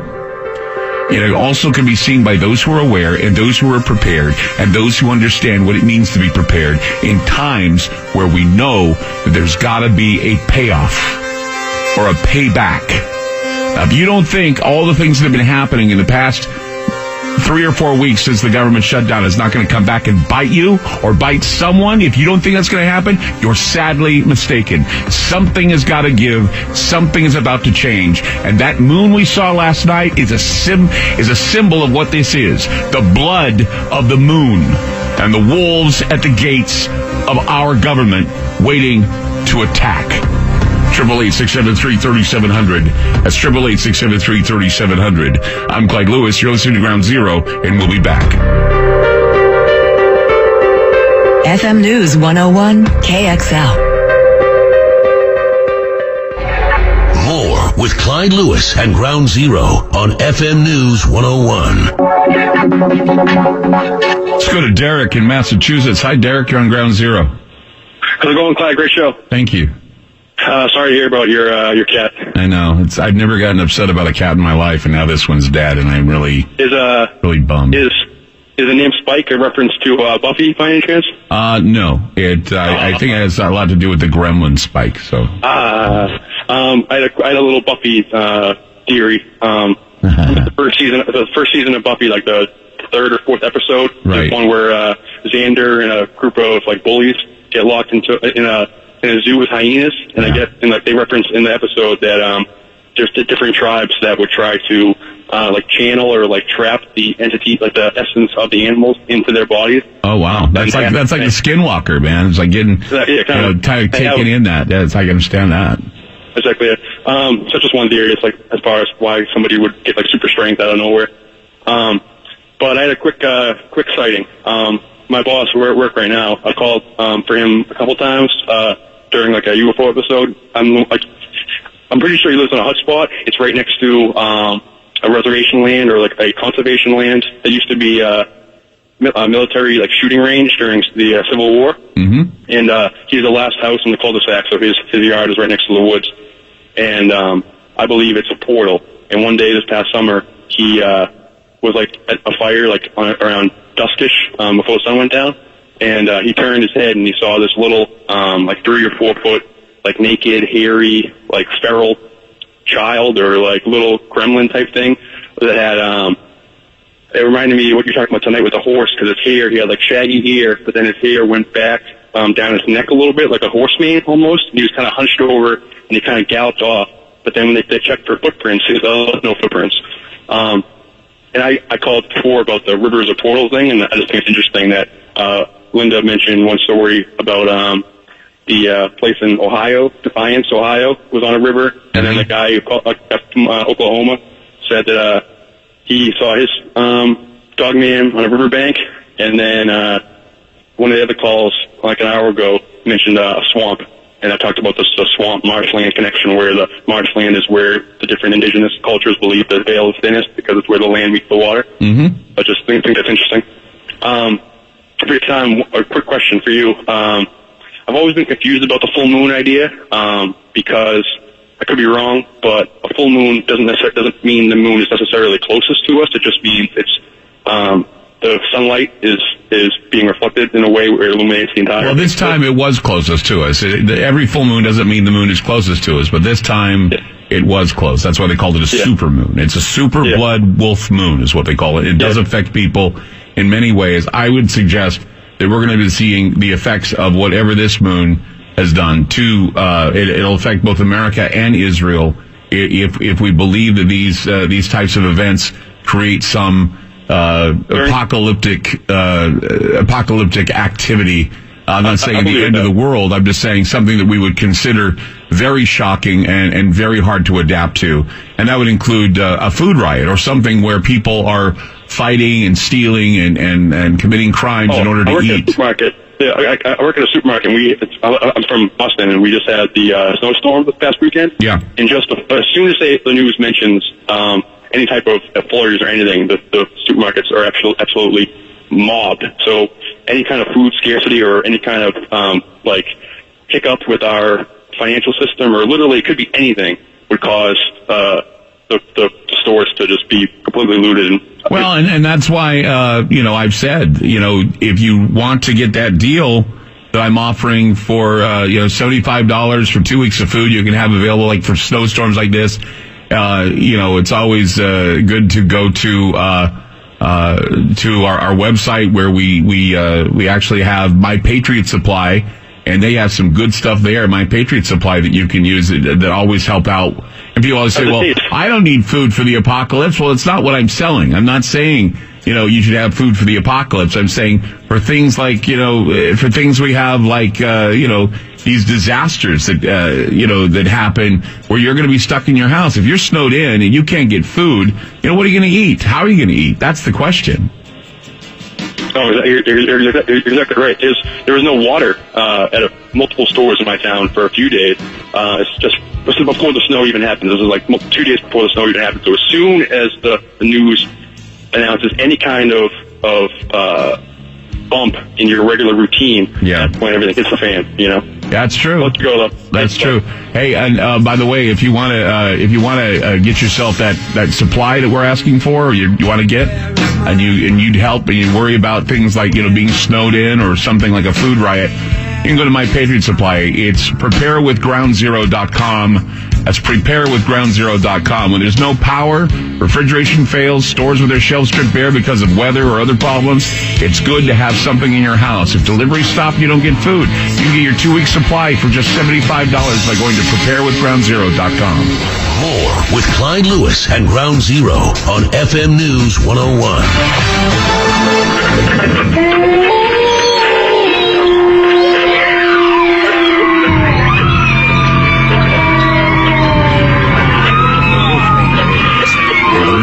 Full and bright. The words seemed to echo in my skull. I struggled with something snarling and vicious within my soul. And when the madness passed... You! Hold it right there! What is the name of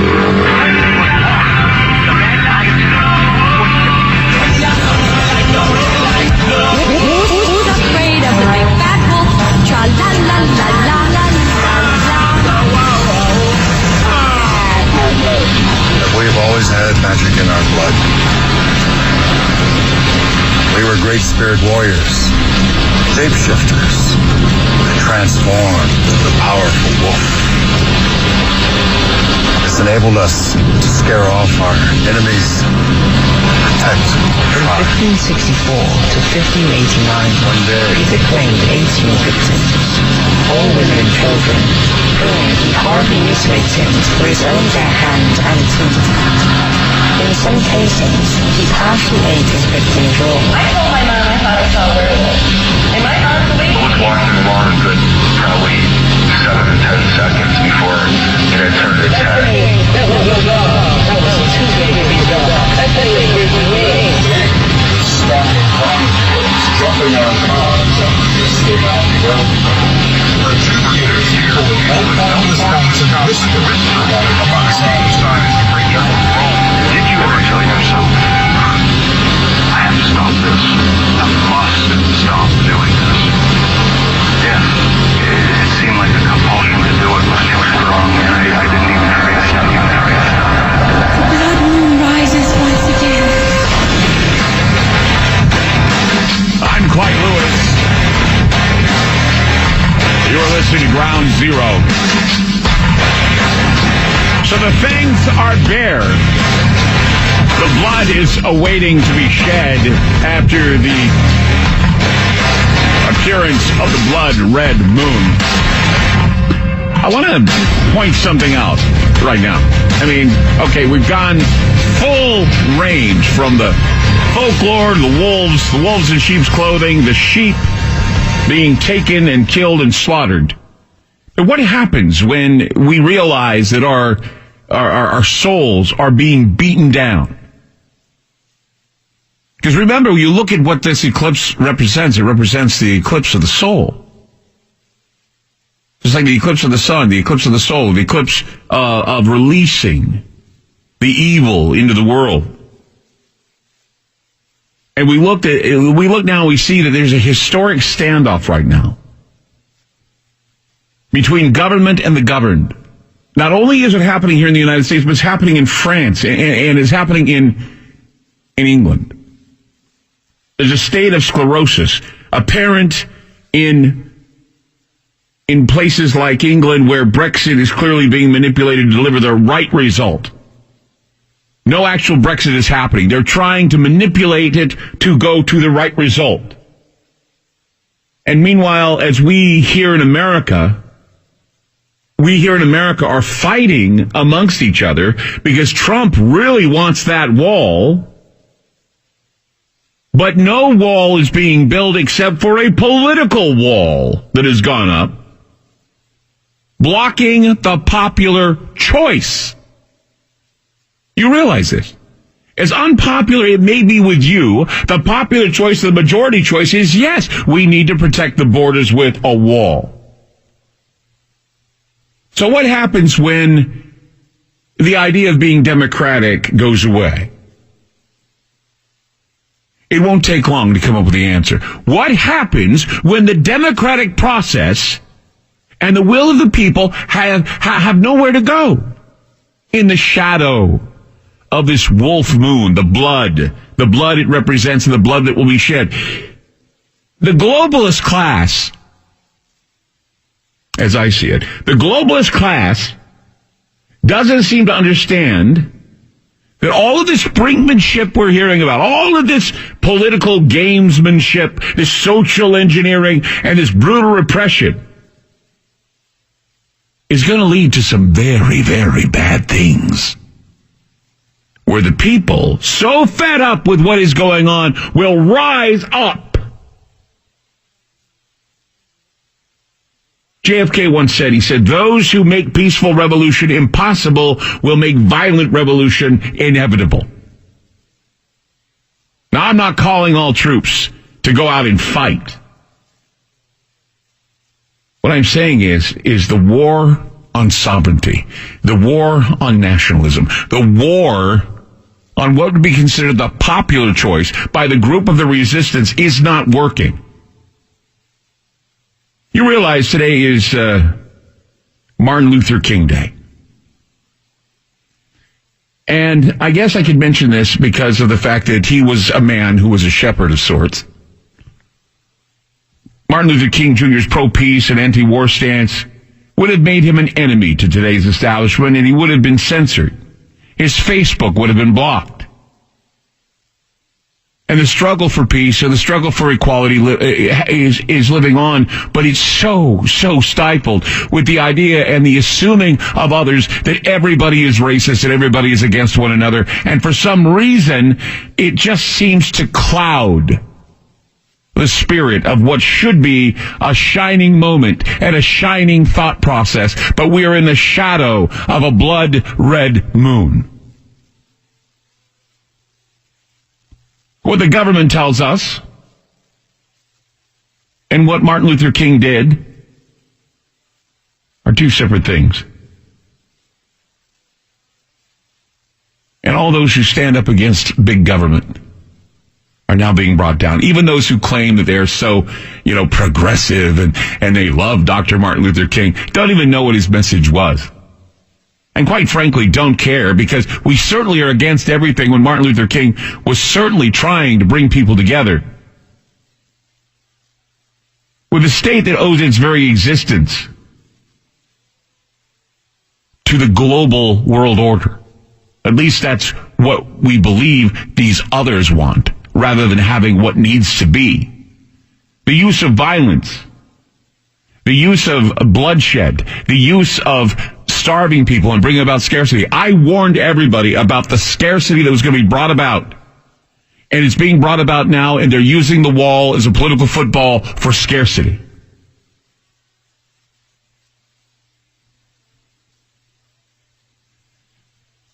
This is the problem. And I don't think anybody cares about it. I don't think anybody even realizes it. I mean, look, snowstorms all over the country right now. And that's going to bring about scarcity if we can't get the trucks rolling to bring food to the stores.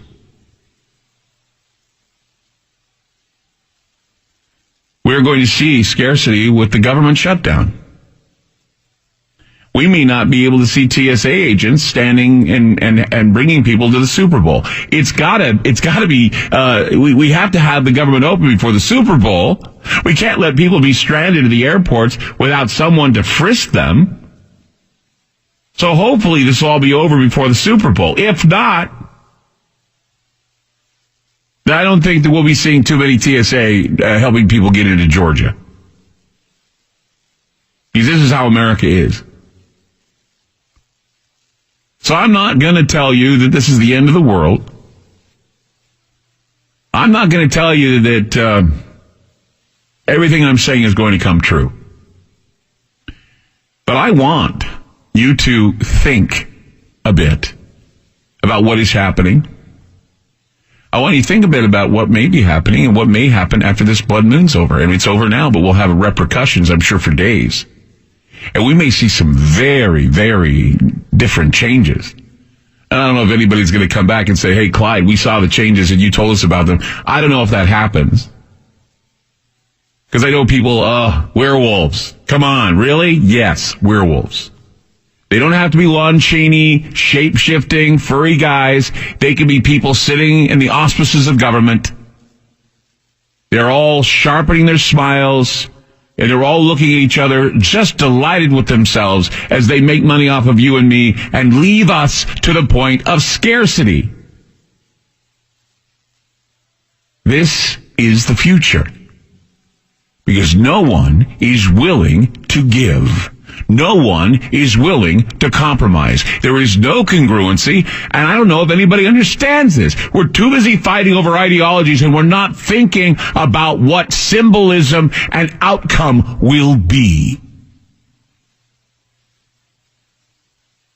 And if I sound passionate, it's because I am. If I sound angry, I just might be. But I hope you're motivated.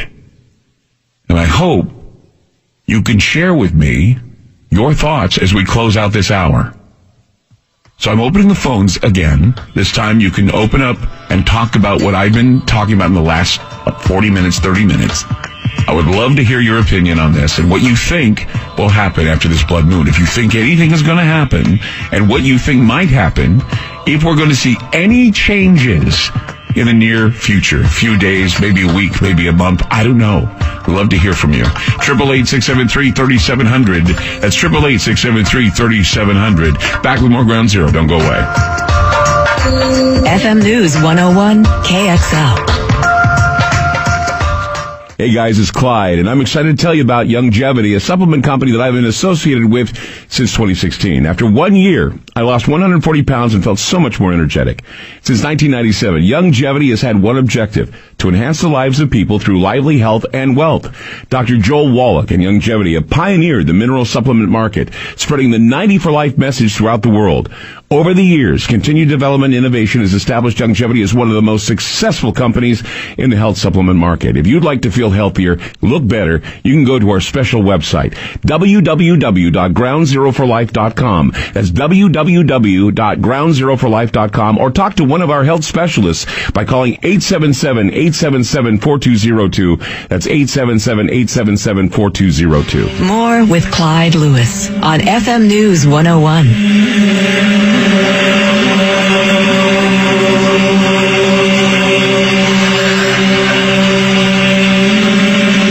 673-3700.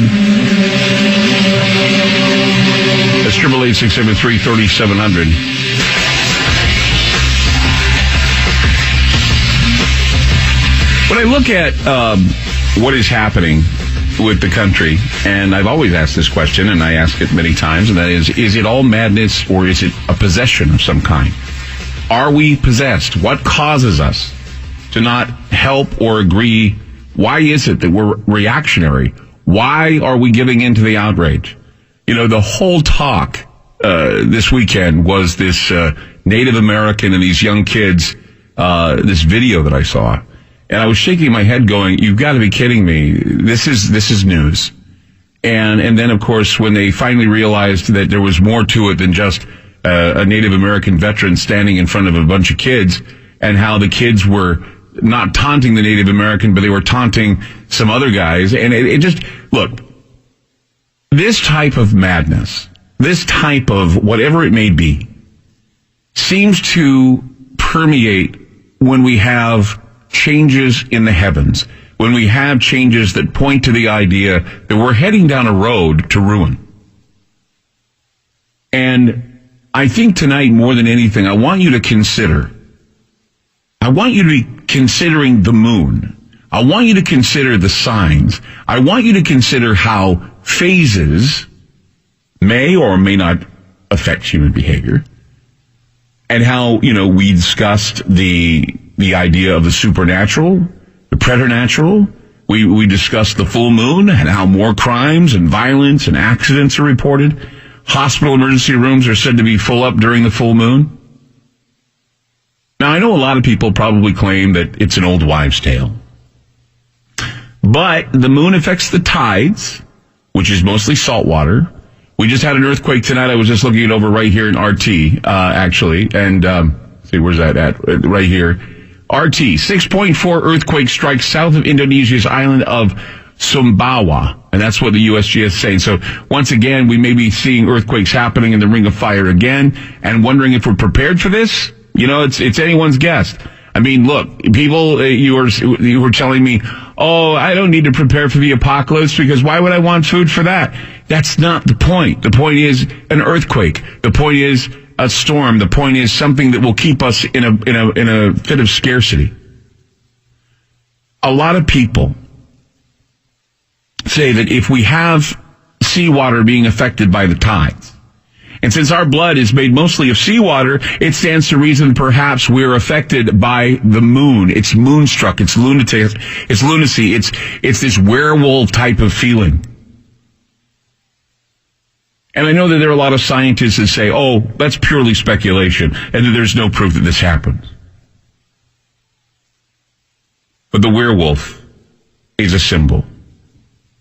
The werewolf is an object lesson in behavior and how we can go from being passive to being ravenous to being careless, being monsters. Being a monster means you're just not pretending anymore. You stop pretending and you just don't care. You're apathetic. You're not empathetic. You're not sympathetic. You're becoming slowly a monster. Nothing supernatural, preternatural about it.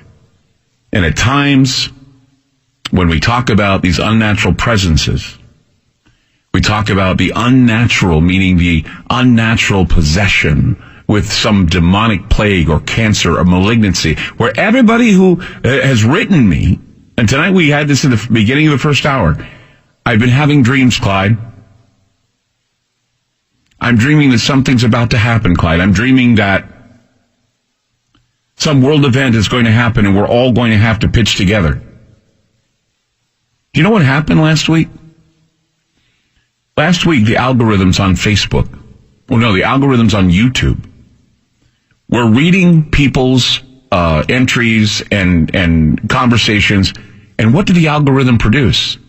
The algorithm recommended that everybody on YouTube watch the segment where the planes went into the buildings on 9/11.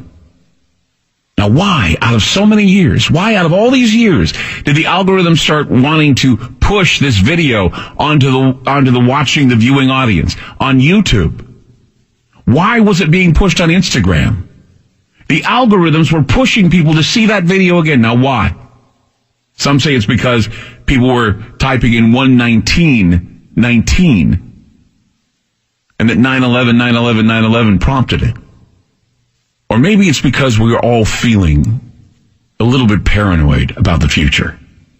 But you see, in early civilizations, they believed and shared their world, and it all happened to come together with what was out there in the sky. Now we have algorithms, and we have all these ways of communicating with one another. But you know what? We started to see the deterioration of mentality, the beastly nature of mankind, the anger of humans turning into beasts. And we have this documentation in all the church records, in all the past histories of mankind becoming beastly when faced with famine and scarcity. And that is what a red moon represents. The wolf moon turning to blood. Whatever you may think this means, whatever symbology you want to hold to it, I am certain we will see the repercussions from whatever this is in many days to come. I ask that you be prepared. I'm Clyde Lewis. You're listening to Ground Zero. Good night.